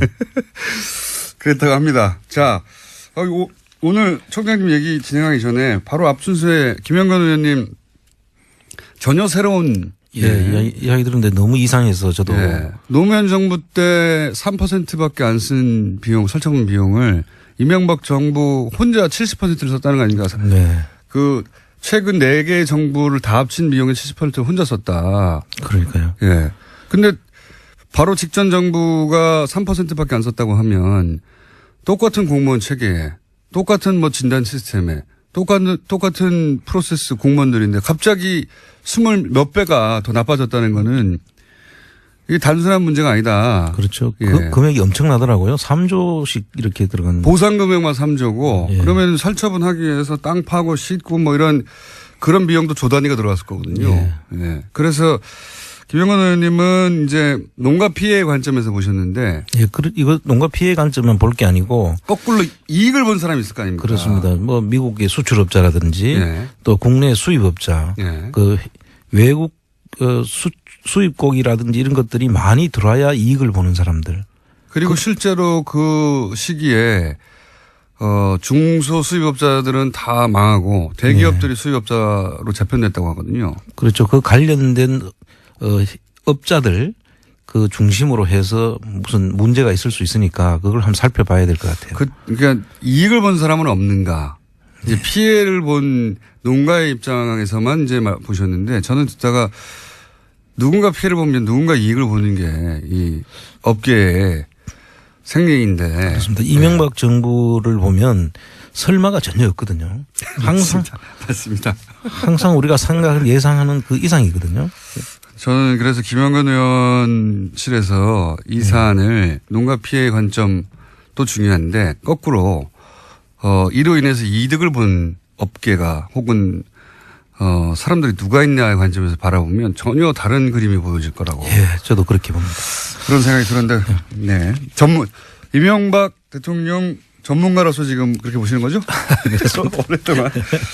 그리고 다른 얘기 하기 전에 제가 이제 며칠 전에 국세청에서 작년 12월 9일 이게 국회에서 탄핵안이 가결되는 날입니다. 예. 네, 굉장히 상징적인 날인데 이때 갑자기 국세청이 다스를 세무조사를 했다. 예. 한 단신이 나왔어요. 그래서 제가 그때 그저께인가요? 그 브리핑을 하면서 이거는 아무래도 몇 가지 시나리오가 있는데 하나는 이때 세무조사를 해두면 4년이나 5년에 한 번씩 하는 이때 해두면 정권이 넘어가도 금방 못한다. 네. 그런 용도거나 혹은 혹시 세무조사를 하면 걸릴 게 있는지 없는지 한번 체크해 보는 거거나 그런 것 중에 하나가 아닐까라고 저 혼자 브리핑을 했었는데 전문가로 보시기에 어떻습니까? 지금 예상한 대로 맞다고 보고요. 제가 올해 연구해 왔어요. 이분들의 사과 방식은. 2012년도에도 한번 했더라고요. 그렇군요. 그 시점이 이제 이명박 정부가 마지막 그 해였지 않습니까? 네. 그 이명박 정부 마지막 해에 그때 이루어진 거하고 16년도 말에 이루어진 것도 2017년도에 탄핵이 되면은 선거가 이게 예상이 그러니까요. 되는 정권이 넘어갈 수도 있는. 그렇습니다. 그래서 보통 세무조사는 5년 만에 한 번씩은 이제 네. 하도록 돼 있지 않습니까? 네. 그리고 한 번 하고 나면 다음에 돌아서서 또 조사를 할 수가 없도록 통상의 경우에는. 그러면 이제 보통 다시 조사한다 그러면 이거 정치적 세무조사다 이렇게 그렇죠. 주장할 수 있는 예. 그런 근거를 마련하려고 갑자기 한 게 아닌가. 예, 그래서 일단 중복조사 내지는 뭐 정치적 세무조사로 몰고 갈 수 있는 그런 근거가 되기 때문에 쉽게 조사를 못할 거다라고 판단하고 했을 가능성이 아주 높다는 거죠. 국세청장을 하신 전문가라서 그렇게 보시죠. 예, 이게 예. 한 예방주사의 성격이 있다. 제가 이명박 대통령 전문가 연구가로서 보자마자 그런 생각을 했는데 저를 좀 칭찬해 주십시오. 세무 쪽도 전문가로 지금. 그렇지 않다면 너무 이상한 날 갑자기 이루어졌다. 그렇습니다. 예. 저도 그렇게 예상을 했었는데 역시 전문가가 보시기에도 그렇군요. 그러면서 이런 말을 했어요. 뭐 미국 공장이 어려워서 법인세가 줄었고 뭐 그래서 국세청이 별다른 조치 없이 조사를 끝냈다고 단신이 나왔는데 예. 이건 어떻게 보십니까? 그 석 달간 조사를 했는데 뭐 별 아무것도 없다는 아무것도 거. 없다. 그게 이제 예방주사죠. 원래 이게 조사가 됐으면 이 다스에 대해서는 상당히 문제가 많지 않습니까? 그렇죠. 그동안에 많은 부분들 또 알 수밖에 없을 텐데 이게 했으면 사실 통합조사를 했어야 되죠. 그건 어떤 의미입니까? 통합조사라는 것은 이 다스 안에 그 김재정 씨 상속세도 문제가 있었지 않습니까? 예. 상속세도 지금 상속세 조사를 제대로 안 한 정황이 너무나 많이 드러나거든요. 아, 상속세 조사. 예. 그리고 그 전에 또 다스의 비자금이 또 있다는 이야기도 이미 있었지 않습니까? 예. 그 특검 때 그런 이야기도 있었고. 그리고 이상한 자금 흐름이 또 있었지 않습니까? SB 글로벌 로직스에서 다스로 들어간 돈이 1,485억이 이상하다는 그런 내용도 있었고 이런 내용들을 제대로 된 그 조사가 이루어졌다면 이 외에도 많은 내용들이 있지만 그런 부분들은 반드시 통합조사를 통해서야만 알 수 있는 내용이거든요. 여기는 법인세가 그때 이미 줄었기 때문에 법인세만 조사를 한 걸로 지금 보이는데 그렇게 해서는 찾을 수가 없죠. 할 짓을 안 했군요. 그렇습니다. 예. 국세청이. 만약에 제대로 조사를 했다면 했어야 할 걸 하지 않고 그냥 세무조사를 했다고 하는 기록만 탁 남기는. 기록 남기는 예방주사다. 그렇게 좀. 그렇게 이제 청장을 하신 분이 이렇게 의심. 이분이 하는 청장님이 말하면 그런 겁니다. 청장을 하신 분이 그렇게 말씀하셨고 다시 한번 김영건 의원이 들고 온 오늘의 사안이 저는 지금까지는 한 번도 드러나지 않았던 새로운 비리 의혹의 대상이 될 수 있다고 보는 게 당시 이명박 대통령 취임식 때 미국 축산업협회장이 와서 초대받아서 앉아서 있었어요 그때. 예. 그 커넥션들도 떠오르고 새록새록 떠오르는 것들이 지금 있습니다. 그 관점에서 새로 봐야 된다. 네, 반드시 한번 그 내용을 정리해 볼 필요가 있는 것 같습니다. 자, 그래서 다스를 국세청이 다스를 갑자기 세무조사하고 아무것도 없다고 했던 뜬금없는 보도 관련해서는 저희가 잠깐 짚어봤고요. 그러니까 지금이라도 제대로 조사하면 다스에서 나올 게 너무 많다. 그렇습니다. 라고 보시는 거죠? 아, 네. 뭐 제가 다 언급도 안 했지만 사실 여러 가지 있지 않습니까? 일감 몰아주기 하기 위한 거다. 승계 문제라든지 예. 그 국세청하고 공정거래위원회 붙었다 하면. 네, 이거 내용을 지금 사실 바로 들어가야 되는 겁니다. 조사를.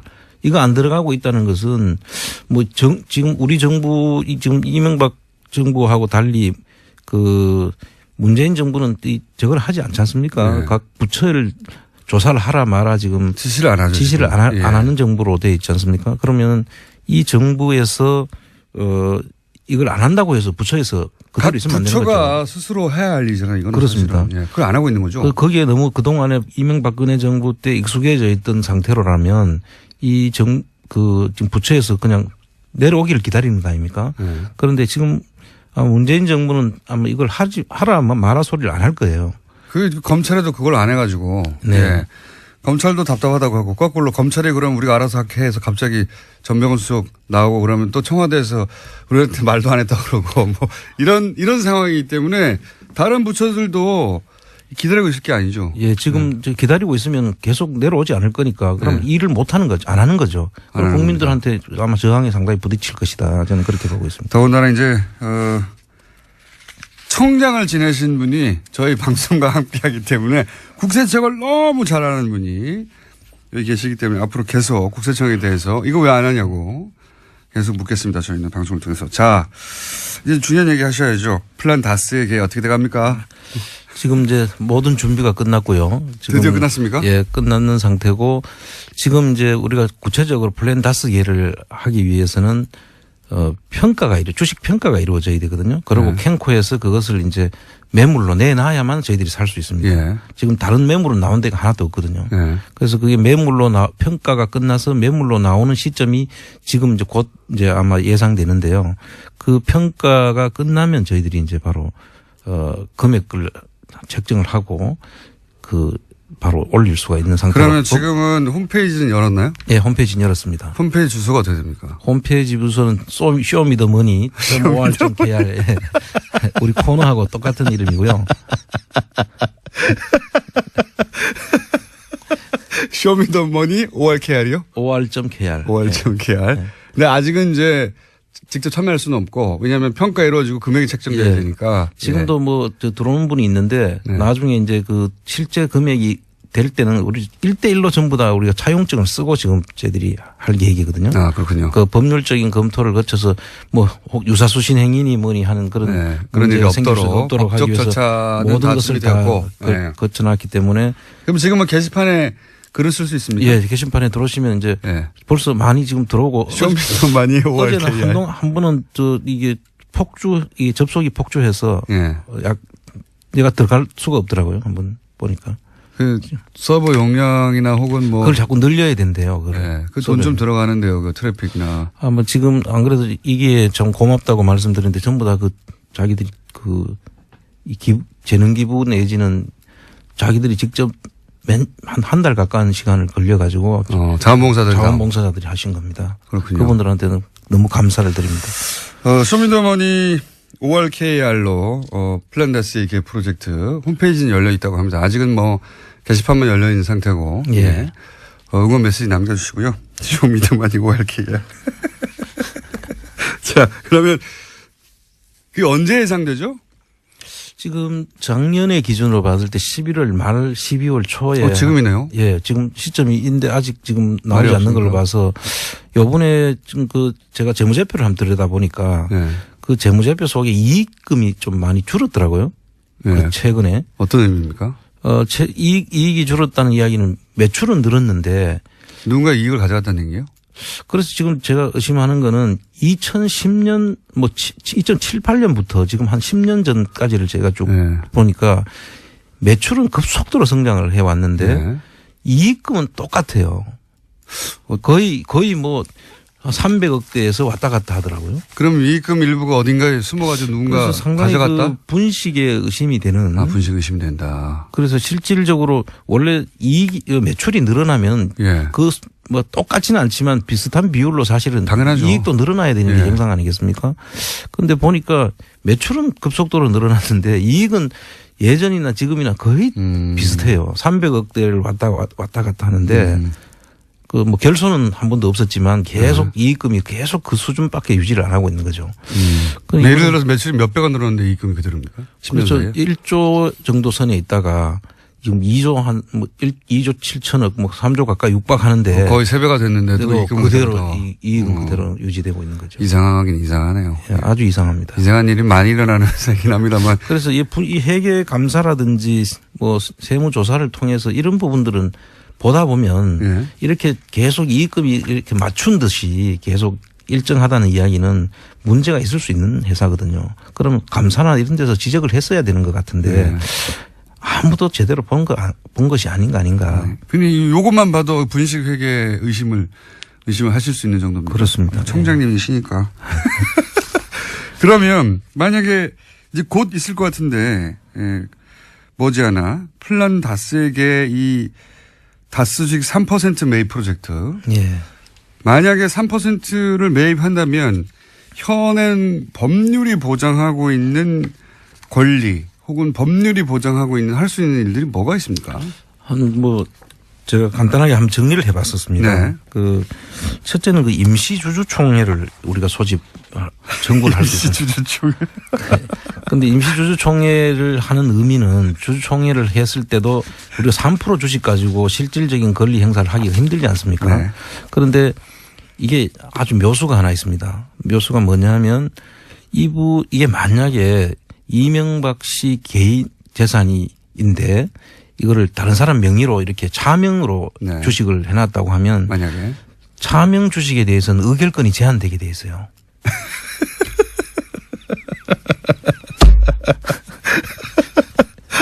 그러면 지금 대부분의 이명박 주식의 차명으로 의심되는 재산이 의결권이 제한되면 그러면 저희들이 3%가 대주주가 되는 거 아닙니까? 의결권을 행사할 수 있는. 의결권을 행사를 이제 저희들이 국가가 가지고 있는 캔코 주식 다 합하면 19.98% 정도 되니까요. 예. 실질적인 이사 선임을 한다든지 할 수 있는 그런 아주 중요한 지금 문제가 생깁니다. 3%가 아니군요. 그렇게 되면. 그렇습니다. 만약에 이명박 전 대통령의 차명으로 다른 주식이 있는 거라면 그건 제한이 되기 때문에 예. 그러면 3%가 아니라 몇십 프로의 효과를 그렇습니다. 내겠군요. 이거는 주식을 이제 저희들이 큰일 났는데요. 이명박 대통령 주주가 되면 예. 바로 이 부분을 검토를 해서 할 수 있는 일들이 많다고 봅니다. 아니 얼마나 철컹할까요? 덜컹할까요? 이 얘기를 들으면. 그러면 3%지만 30% 혹은 50% 정도의 효과를 낼 수도 있는. 51% 이상의 효과를 낼 수 있는. 차명인 거를 밝히기만 한다면. 사실 여러 가지 우리 지금까지 그 정황을 보면 예. 너무 많지 않습니까? 차명 의혹은 너무 많죠. 예. 근데 이제 이게 수사에 의해서 법률적으로 확정된 게 아니기 때문에. 그렇습니다. 그런데 이제 만약에 그렇게 된다면 3% 소유자들은 사실은 50% 이상의 영향력을 발휘할 수도 있다. 그렇습니다. 모든 의사결정을 할 수 있는 그런 지위에 오를 수도 있다. 저는 그렇게 보고 있습니다. 어떡합니까? 이거 큰일 났네. 그 이외에도 대표 소송 제기, 예를 들면 이사들이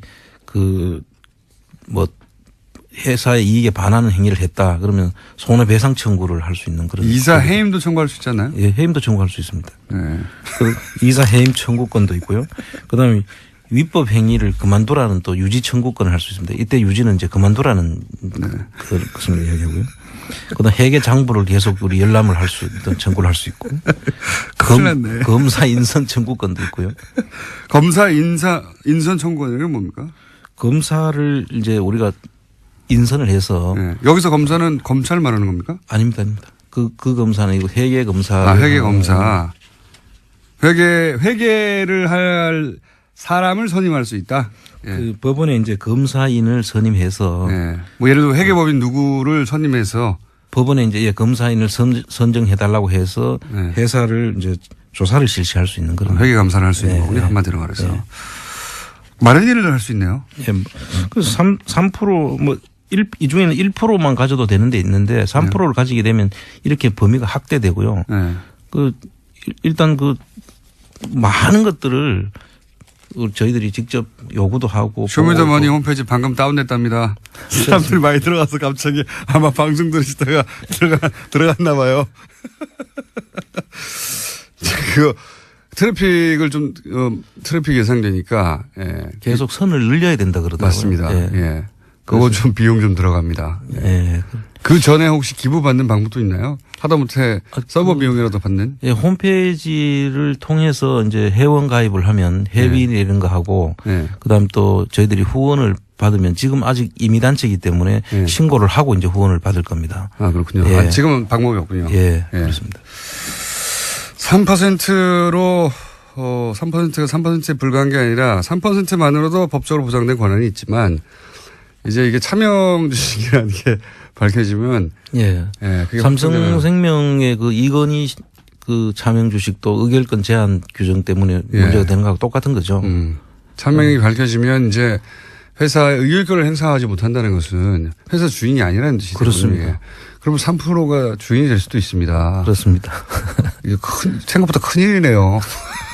그렇게 큰 회사를 3%를 모아가지고 사실상 좌지우지할 수도 있는 큰일 났습니다. 이 뉴스를 만약에 실소유주들이 들으면 큰일 났다고 생각할 것 같아요.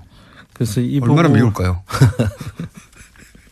한 가지 플란다스의 걔는 홈페이지 연결돼 있다는 거 말씀드리고 근데 지금 사람들이 많이 접속해가지고 계속 뭐랄까 이건 디도스 상태죠. 네. 많은 분이 접속해가지고 예. 합법적인 디도스 상태고요. 좀 기다렸다 하십시오. 제가 한 가지 더 보고 싶은 건 2조 5천억 정도 예. 역외 탈세를 2015년에 갑자기 봐줘가지고 예. 합법화하도록 도와줬다는 거 아닙니까? 예. 그래서 거기에 세금도 안 물리고 법적 처벌도 하지 않고 예. 이런 전례가 있습니까? 전례가 전혀 없었죠. 전번에 제가 그 부분에 대해서는 짧게 말씀하셨는데 그때는 5천억 정도였는데 이번에 2조 5천억이라는 게 그 2조 5천억 속에 5천억을 그때 의심했던 거고요. 네. 그 당시에 그 내용을 보면 최경환 전 장관하고 네. 그 법무부 장관 두 사람 이름으로 이제 그거를 이야기를 했더라고요. 예. 그런데 뜬금없이 갑자기 그렇게 하는 것은 있을 수 없는 거죠. 그 액수도 어마어마하지만 예. 액수도 2조 단위 사실은 이거 비자금을 합법화 시켜준 거잖아요. 그렇게 봐요. 해외에 빼돌렸던 비자금을 예.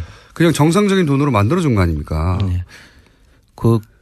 그렇게 함으로 해서 그동안에 있었던 그 돈이 나가는 과정도 있지 않겠습니까? 예. 돈이 나갈 때는 회사 돈을 횡령했을 수도 있고 그렇죠. 해외에서 또 신고해야 될 소득이 있었는데 그걸 신고 안 하고 거기에 묻어뒀을 수도 있고 네. 또 해외 간의 거래에서 뭐 예를 들어 무기 거래 같은 경우에 받아가지고 국내에 안 들어오고 외국에서 네. 그냥 남아 있는 경우도 있을 수 있고 뭐 이런 것들은 그 원인을 따져가지고 사실 형사처벌이 돼야 될 사항들이죠. 형사처벌되면 많은 사람이 엄청나게 긴 기간 갈 수 있는 액수죠 이게. 그렇죠. 엄청난 게 큰 문제죠. 그런데 그거를 그 또 특정한 기간을 왜 그 기간으로 했는지도 한번 봐야 될 부분이고. 그때가 이제 사실은 박근혜 대통령하고 이재용 예. 부회장하고 딜이 왔다 갔다 하는 그런 시점들 아닙니까 사실은 그때가. 그렇습니다. 예. 그래서 이 정도 이런 일은 없었고 그리고 이로 인해서 입을 수 있는 특혜도 어마어마한데 예. 이게 그냥 국세청장 혼자서 결정할 수 있는 일은 절대 아니지 않습니까? 예. 부총리가 발표를 했더라고요. 네. 그 기간을 열어가지고. 네. 그래서 국세청의 입장에서 보면 그런 부분들은 사실 국민들이 알 수 있도록 해야 되는 거죠. 이런 걸. 왜 했는지도 예. 알아야 되고. 왜 그렇게 하게 됐는지 국민들이 납득이 가는 네. 그런 조치를 할 때는 알려주고 해야 되는 거죠. 그때 그래서 삼성이 2조 5천억의 금액이 이렇게 해서 합법화됐다는 얘기 안 했어요. 아무도. 몰랐죠. 몰랐죠. 나중에 정권이 교체되고 밝혀지는 겁니다. 지금. 그렇습니다. 예. 이거 매우 의심스러우시죠? 매우 의심스럽죠. 매우 이거는 왜 그 시기에 하필 그렇게 했으면 IMF 때 그 은행들끼리 그 채권을 확보하기 위해서 서로 협의하는 상황에서는 이런 초법적인 조치를 한 경우가 있었습니다. 특수한 경우에. 그런데 그런 상황이 아닌 상태에서 이렇게 초법적인 조치를 하는 것은 이해하기 힘든 부분이죠. 만약에 여기 정상적으로 추징을 한다면 얼마나 추징할 수 있는 겁니까? 아니 이제 범죄 수익 같으면 다 몰수를 해야죠. 몰수군요. 이게 범죄 수익인지 아닌지를 이제 먼저 봐야 되고요. 그런데 그 세금만 받고 말았다는 거 아닙니까? 그렇죠. 네. 그것도 그냥 정상적인 돈일 경우로 상정하고 세금만 받고 말았다는 건데. 그렇습니다. 정상적인 거를 왜 이렇게 들여왔겠어요? 그렇죠. 정상적이라면 다 그냥 들어왔겠죠. 그렇습니다. 예. 정상적으로 처리할 수 없었으니까 요 기회를 일부러 열어서 이 돈이 들어온 것이고 그럼 몰수군요, 몰수. 예. 예. 그게 범죄 수익이라면 다 몰수를 해야죠. 범죄 수익으로 확정된다면. 알겠습니다. 자, 플란다스의 개 드디어 홈페이지는 열렸고요. 3%는 생각보다 훨씬 막강한 힘을 발휘할 수 있는데 법적으로도 만약에 차명 주식이라는 게 밝혀지면 나머지 의결권이 다 제한되기 때문에 3%가 50% 이상의 힘을 발휘할 수 있게 된다 하는 새로운 소식도 알려드리고, 지금 현재는 접속자가 많아서, 예. 그러면 경영권은 어떻게 됩니까?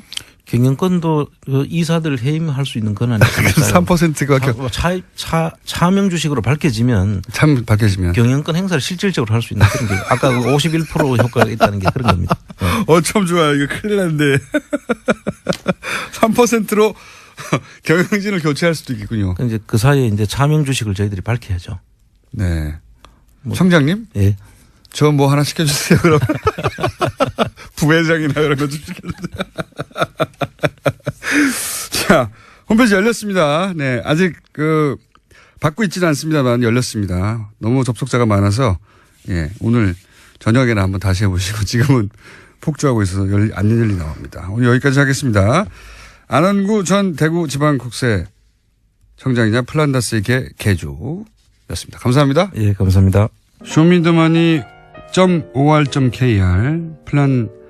플랜다스에게 홈페이지 트래픽 초과로 접속이 안 된다는 문자가 폭주하고 있습니다. 어떡하겠어요? 네. 너무 많은 분들이 한꺼번에 갔는데 네. 오늘 나눠서 들어가 보시고요. 관련 문자 굉장히 많이 왔습니다. 개 들라고 보험 깼어요. 빨리 해주세요. 이런 분도 있고, 예. 미리 돈을 예치하면 안 되나요? 예. 현기증 난단 말이야. 농협에서 대출 받아서 개하려고 생각 중입니다. 그리고 3%로, 불과 3%로도 만약에 기존 주주들이 차명주주라는 게 밝혀지면, 그 권한이 제한돼서 3%로도 실질적인 경영권을 행사할 수 있다는 이야기가 나가자마자, 예, 지금 청취자들의 청탁 문자가 폭주 중입니다. 예, 이사를 달라, 저희 PD는. 작가는 부장을 요구하고 있습니다. 작가 아버님이 전화 와서, 야, 거기 경비 자리 없나 좀 물어봐라라고.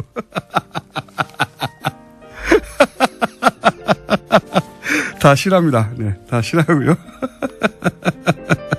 현재 네이버 실감 1위가 쇼미더머니입니다.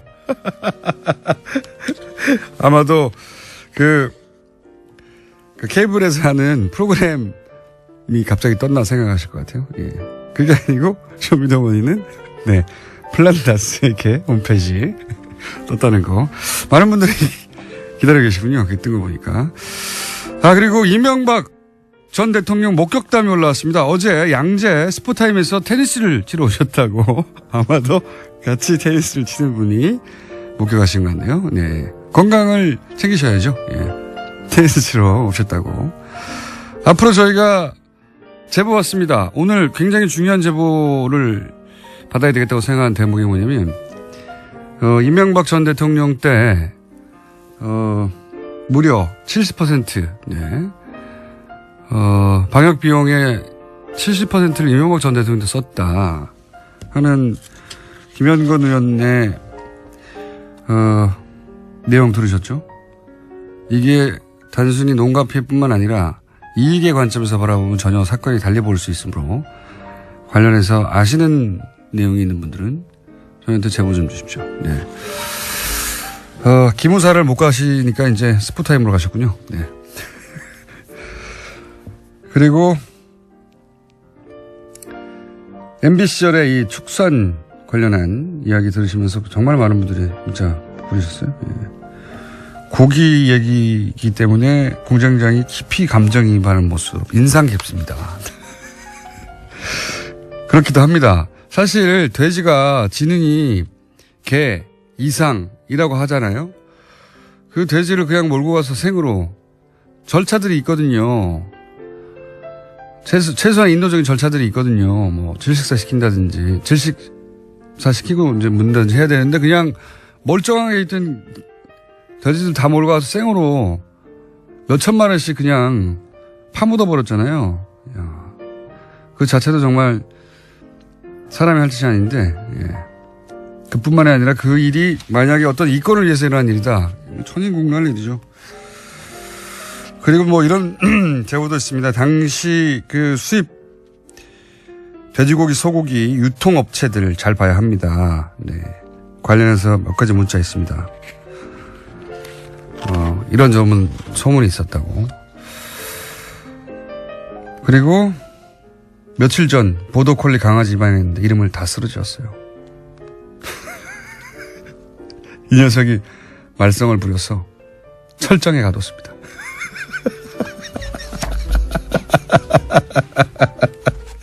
오늘 여기까지 하겠습니다.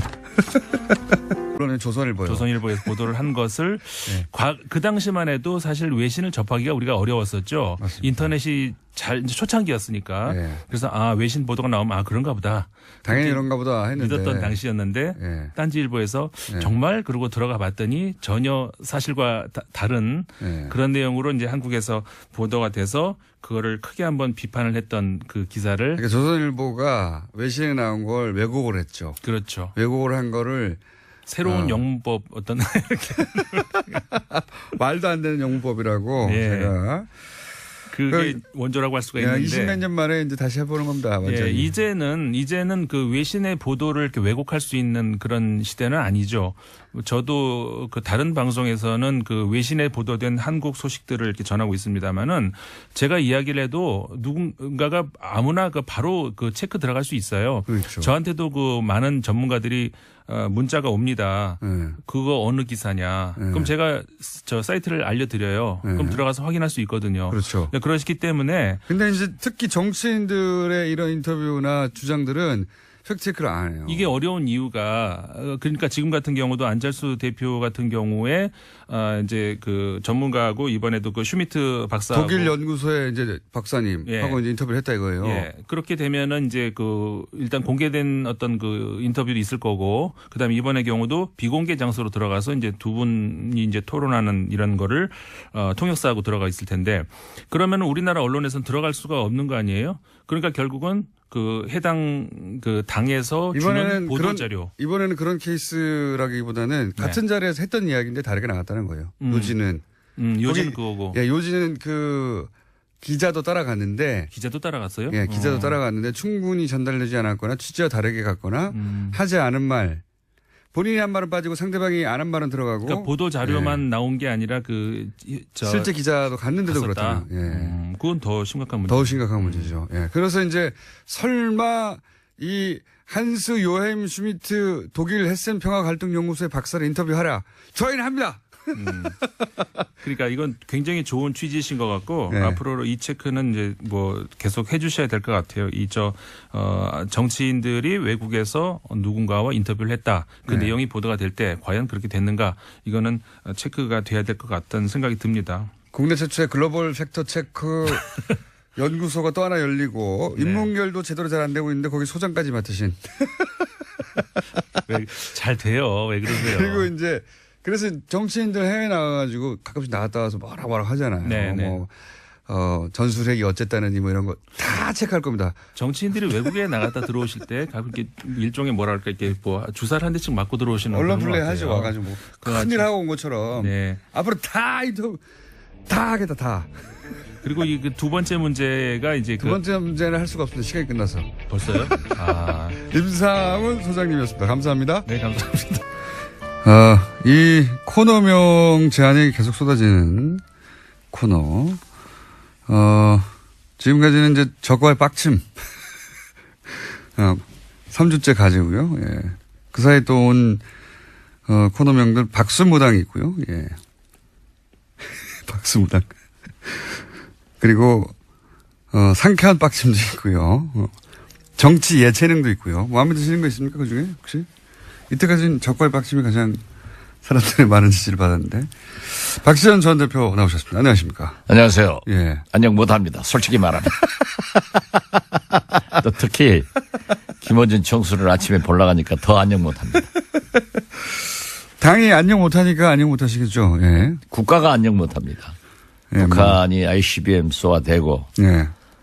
중국에서는 사드 문제로 롯데는 제외시키고 뭐 관광을 푼다 하지만은 찔끔찔끔 대국의 자세가 아니고 저는 항상 국가를 걱정하는데 자유한국당이 저렇게 싸우고 있고 아주 안녕 못합니다. 그중에서 제일 안녕한 것은 국민의당입니다. 아니 그렇잖아요. 싸워봐야 국민한테 큰 영향력을 주지 못하니까. 싸워봐야 큰 영향을 주지 못하니까. 뉴스는 제일 많이 나옵니다, 요새. 뉴스 나오면 뭐예요? 히트 하나 없이 잽이나 날리고 있는데 예. 사실 우리 국민당이 그 정도 하는 거 뭐 국민 생활하고 관계가 없잖아요. 국민생활하고 관계없는데 국민의당 그 소속 의원들과 구성원들에게는 영향이 크지 않습니까? 아, 그렇죠. 예. 어떻게 돼갑니까? 지금까지는? 뭐 계속해서 안철수 대표는 통합의 길로 가는 거고. 안철수 대표는 이제는 이제 돌아설 생각이 전혀 없이 통합으로 쭉 가시는 것 같아요. 그죠? 뭐 정치라고 하는 것이 딱 떨어지는 것은 있겠어요. 가다가도 돌아올 수도 있고, 올드웨이 가는 경우도 있지만은 또 상대적으로 통합 반대 세력들이 현역 의원 중심으로 일치월장합니다. 아주 많이 돼서 아마 오늘 저녁 때 초선 의원들이 더 뭉쳐서 네. 우리가 통합을 반대하겠다. 그게 20명 넘어갑니까 이제는? 네, 확실히? 넘어갑니다. 확실히? 그러기 때문에 지금 현재도 넘어갔고요. 어제 예. 광주일보 호남 23명의 전수조사에 의거하면은 네. 20명 통합 반대, 찬성 2명, 2명. 유보 1명. 1명. 그러나 결국 그분들도 지역 정서를 감안한다고 하면은 통합이냐 아니냐 하고 최종적 결정 순간에는 통합 반대로 돌아설 겁니다. 근데 지금 만약에 안철수 대표는 사실은 본인의 이제 정치인으로서의 명운을 여기다 건 것 같은데 여기서 돌아서면 바보 되니까 돌아서기도 힘든 것 같아요. 근데 통합을 하는 방법론으로는 뭐가 있습니까? 그냥 지도부가 선언하는 겁니까? 아니면 의총에서 결정하는 겁니까? 아니면 뭐 전당원 투표를 하나요? 어떻게 합니까 보통? 전당대회에서 하게 돼 있는데요. 원래는 예. 이제 비호남권, 예. 수도권에는 조금 다릅니다. 영남권이나 충청권 이런 곳에서는 사실 내년 지방선거를 앞두고 예. 광역단체장이나 기초단체장 여기에는 아주 당선되기가 힘들다. 예. 그렇지만은 국민의당은 뿌리를 심기 위해서는 기초단체 의원들 있잖아요. 예. 기초의원들은 1구 2명, 3명, 4명까지 있거든요. 예, 예. 거기에서 한두 명씩은 당선돼줘야 되는데. 당선될 수 있기 때문에 예. 그 뿌리를 내릴 수 있다라고 얘기를 해서 바른정당과 통합을 하면은 확실하게 당선될 수 있다 하는 것을 계산하기 때문에 예. 저변 확대를 위해서 또 필요하다 하는 일리 있는 말씀도 있어요. 예. 그렇지만은 그렇게 했을 때 광역이고 기초고 단체장이나 광역의원 이러한 것들을 한석도 예. 이기지 못했을 때 우리 국민의당이 어떻게 될 것인가 이런 것들이 상존하고 있습니다. 그 방법론 예를 들어서 안철수 대표가 지도부와 함께 선언을 해버리면 어떻습니까? 선언을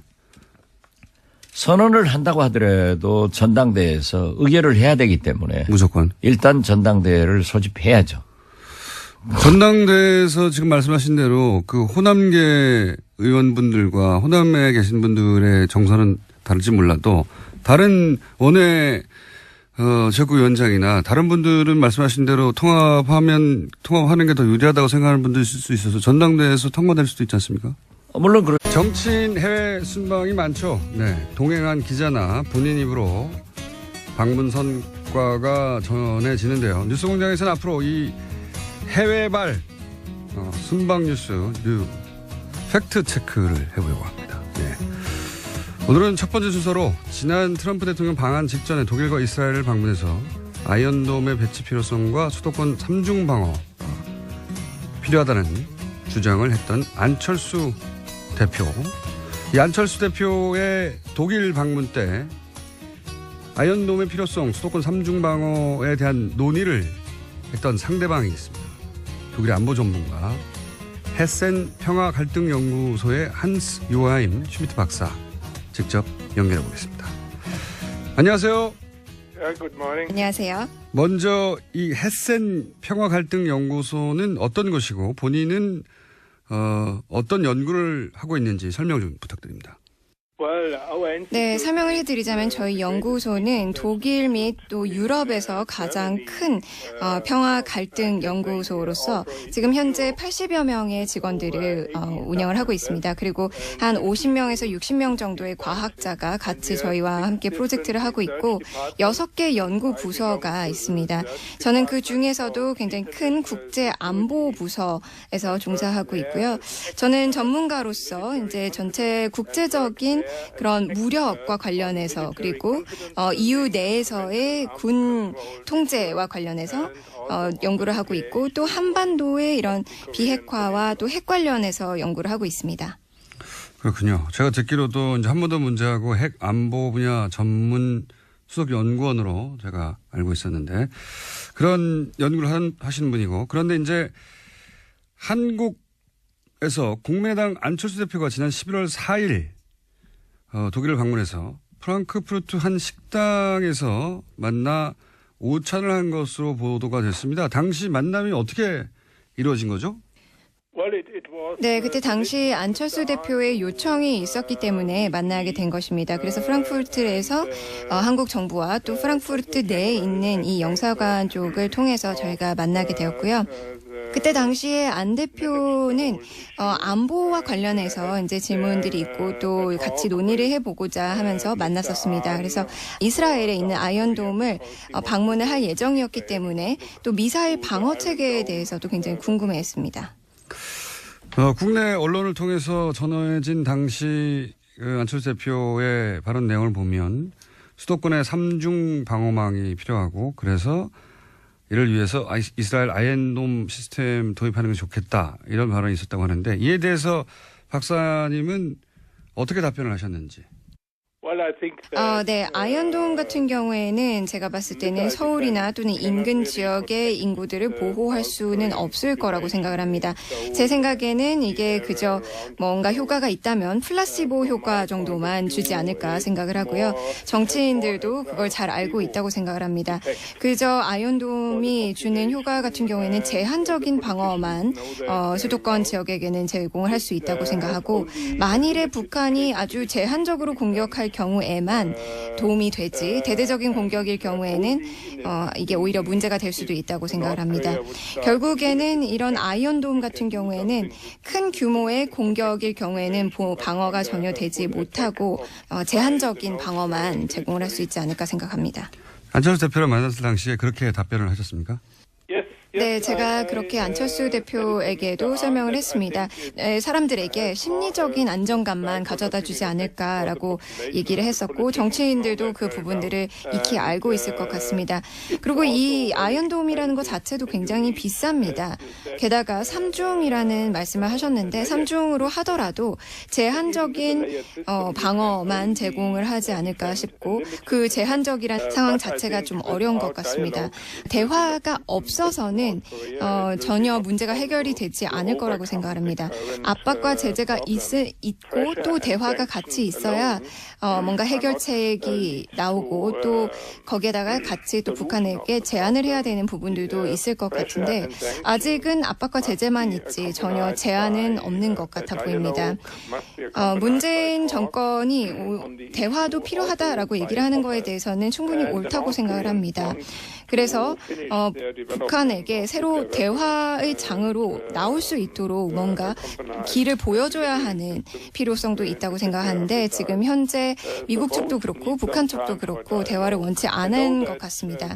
한 가지 좀 희망적인 사실은 동계올림픽 때 2018 평창 동계올림픽 때 뭔가 새로운 대화를 재개할 수 있는 걸 만들 수 있지 않을까 생각합니다. 북한 측에서는 패럴림픽에는 참가를 하겠지만 올림픽 때는 참가하지 않겠다는 입장을 고수하고 있지만 만약에 동계올림픽 때에도 참가를 할 수 있다면 새로운 대화의 장을 열 수 있지 않을까 생각을 하고 또 대화 없이는 이러한 북한의 핵무기 이슈들을 관리할 수 없을 거라고 생각합니다.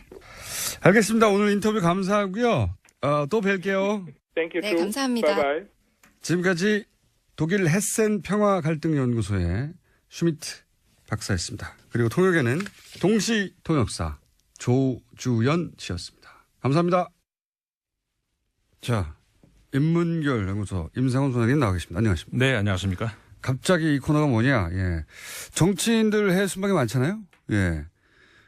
그리고 이제 그 해외 순방을 언론 플레이로 쓰는 사람들이 많아요. 그래서 저희가 앞으로, 정치인들이 만났다고 하는 사람들을 직접 연락해가지고, 인터뷰를 해볼까 싶어서 지지난주부터 저희가 글로벌 팩트체크에 들어갔습니다. 그래서 네. 이제 쭉 최근에 이제 뭐 미국 가서 누구 만났다, 또 어디 뭐 유럽 가서 누구 만났다 하는 아무도 팩트체크 안 하잖아요. 네. 저희는 하려고요. 그래서 쭉 메일을 보냈는데 그중에서 가장 먼저 가장 적극적으로 답장이 온 분이 이분이에요. 요지는 본인이 인터뷰한 취지와 다르게 한국 기사가 나왔더라. 네. 아마 이 연구소 혹은 동료 중에 한국인들이 있나 봐요. 그래서 당연히 인터뷰를 했으니까 한국 기사들 쭉 모아서 봤을 거 아닙니까? 나 이렇게 말 안 했는데 혹은 뭐 내가 한 말은 왜 빠졌지? 혹은 안철수 대표는 이런 말 안 했는데 이렇게 자기가 보기에는 기사가 너무 이상하게 나가지고 화가 나가지고 네. 저희한테 뭐 한국 언론과 다시는 인터뷰 안 한다고 그래서 제가 뉴스 공장을 주변에 물어봐라 한국인들에게 그랬더니 거기는 할만하다. 답이 왔어요. 인터뷰 빨리 하자. 그래서 인터뷰가 이루어졌고 첫 순서였습니다. 이분은 말은 길게 했는데 요지는 그겁니다. 내가 인터뷰한 것과 다르게 나갔다. 하지 않은 말. 내가 한 말은 빠지고 안철수 대표는 안 한 말이 들어갔더라. 이런 요지죠. 예. 그러니까 아이언돔이 우리나라에서는 쓸모없다 거의. 네. 이런 얘기를 했는데 뭐 이 안에 보니까 좀 몇 가지 좀 그 포인트가 있는 것 같아요. 잠깐만요. 네. 앞으로 임상훈 소장님이 글로벌 팩트 체커 센터의 소장님을 가끔씩 하실 겁니다, 이제. 그래서 이 순서를 여기다 넣었어요. 예. 예. 말씀을 드리자면은 그러니까 네. 두 가지 정도 일단 뽑을 수 있을 것 같은데 일단 첫 번째는 그 미디어 관련 그러니까 우리나라의 언론에서 외국에서 보도되는 그러니까 외신 보도와 관련해서의 그 자세 그다음에 어떤 그 좀 팩트 체크 말씀하셨습니다마는 사실 따지고 보면은 그 외신 혹은 그 외국 전문가들과의 인터뷰 정치인들의 인터뷰 관련해서 팩트 체크의 원조가 사실은 공장장이셨죠. 맞아요. 아마 그 아주 젊으신 분들은 기억을 못 하실지도 모르는데 과거에 김대중 대통령이 당선이 됐을 때 예. 그 직후에 미국의 언론에서 이러이러한 보도가 나왔다라고 우리나라 이제 모 언론에서 이야기 의미에서도 아주 소규모 공격일 경우에만 도움이 될 것 같습니다. 결국에는 정치인들이 뭔가를 했다라고 보여줄 수 있는 이런 플라시보 효과이지 않을까 생각합니다. 보도되기로는 전술핵에 대한 이야기도 나눈 것으로 안철수 대표가 보도됐습니다. 그날 전술핵에 대해서 안철수 대표는 어떤 주장을 했고 그리고 박사님은 이 한반도 전술핵 재배치에 대해서 어떻게 말씀을 하셨는지요? 네, 그때 당시 안철수 대표가 그 듀얼키 제재에 대해서도 물어봤었습니다. 그래서 유럽 내에서의 일부 나토 회원국들이 미국의 전술핵을 이제 듀얼키 시스템으로 설치를 하고 있기 때문에 그런 내용을 논의를 했었고요. 그 전술핵 재배치와 관련해서는 직접적으로 북한이 한국에 대해서 핵 위협을 하지 않는 한 저는 대한민국에는 딱히 필요하지 않다는 의견입니다. 트럼프 대통령의 현재 그 핵 보유 또는 핵 무기에 대한 전반적인 그 정책에 대해서도 저희가 같이 얘기를 했었습니다. 그래서 미국 측에서 지금 확대 억제에 대해서 논의를 하고 있고 이것을 지금 검토하는 것으로 제가 알고 있기 때문에 이런 부분들이 미국이 어떻게 결정을 하느냐에 따라서 한국이나 일본에도 영향을 미칠 수 있기 때문에 그 이후에 논의가 돼야 되지 않을까 생각합니다. 하지만 그 전까지 지금 현 상황으로서는 전술핵 재배치가 한국에는 딱히 필요하지 않지 않나라고 제가 안철수 대표에게 얘기를 했었습니다. 알겠습니다. 그런데 이제 이런 이야기를 나누신 후에 한국 언론의 안철수 대표와 박사님의 미팅에 대한 보도가 있었는데 이 내용을 박사님이 이제 한국 언론에 보도된 내용을 직접 확인을 하시고 문제가 있다라고 보도 내용이 말씀하신 걸로 알고 있습니다. 어떤 문제가 있었습니까? 사실 그때 그렇게 제가 생각을 했었던 이유가 언론에서는 좀 안 대표의 시각에서 더 초점을 맞춰서 보도가 됐었던 것 같습니다. 그리고 저와 같이 대화하던 당시에 논의가 되지 않았던 내용도 같이 기사가 났었기 때문에 그 부분에 대해서 제가 조금 놀랐던 부분이 있었습니다. 그때 함께 참석했었던 영사관 쪽 분도 사실 통역사가 그 자리에 함께 배석을 했었고 제 얘기와 또 안 대표의 이야기를 같이 통역을 했었는데 그 분 또한 좀 놀랐던 부분이 있었습니다. 박사님이 안철수 대표의 의견에 반대하거나 예를 들어서 아이언돔은 크게 도움이 되지 않는다라고 하는 내용들이나 이런 거는 가지고 안철수 대표의 주장만 담기고 또 안철수 대표가 하지 않았던 대화 중에 하지 않았던 말들도 기사에 실리고 그래서 기사가 이게 정확하지 않다 해서 불쾌하셨다 이런 취지인가요? 네, 맞습니다.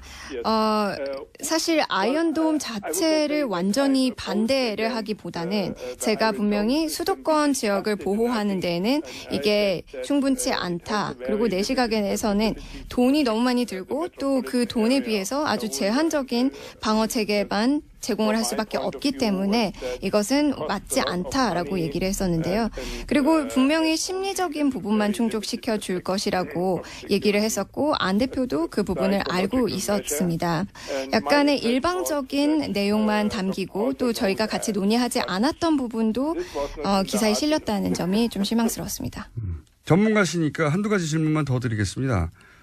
한국 정부에서는 계속해서 이제 대화를 통한 북핵 문제 해결을 주장하는데 이게 유효한 효과적인 대북 전략이 될 수 있다고 보십니까? 유럽에서는? 네, 사실 제가 생각을 했을 때는 지금 현재 문재인 대통령께서 그리고 그 행정부 쪽에서도 뭔가 대화를 재개하고자 노력을 많이 하고 있는 것 같습니다. 하지만 지금 미국과 북한과의 긴장감이 점점 더 고조되는 상황에서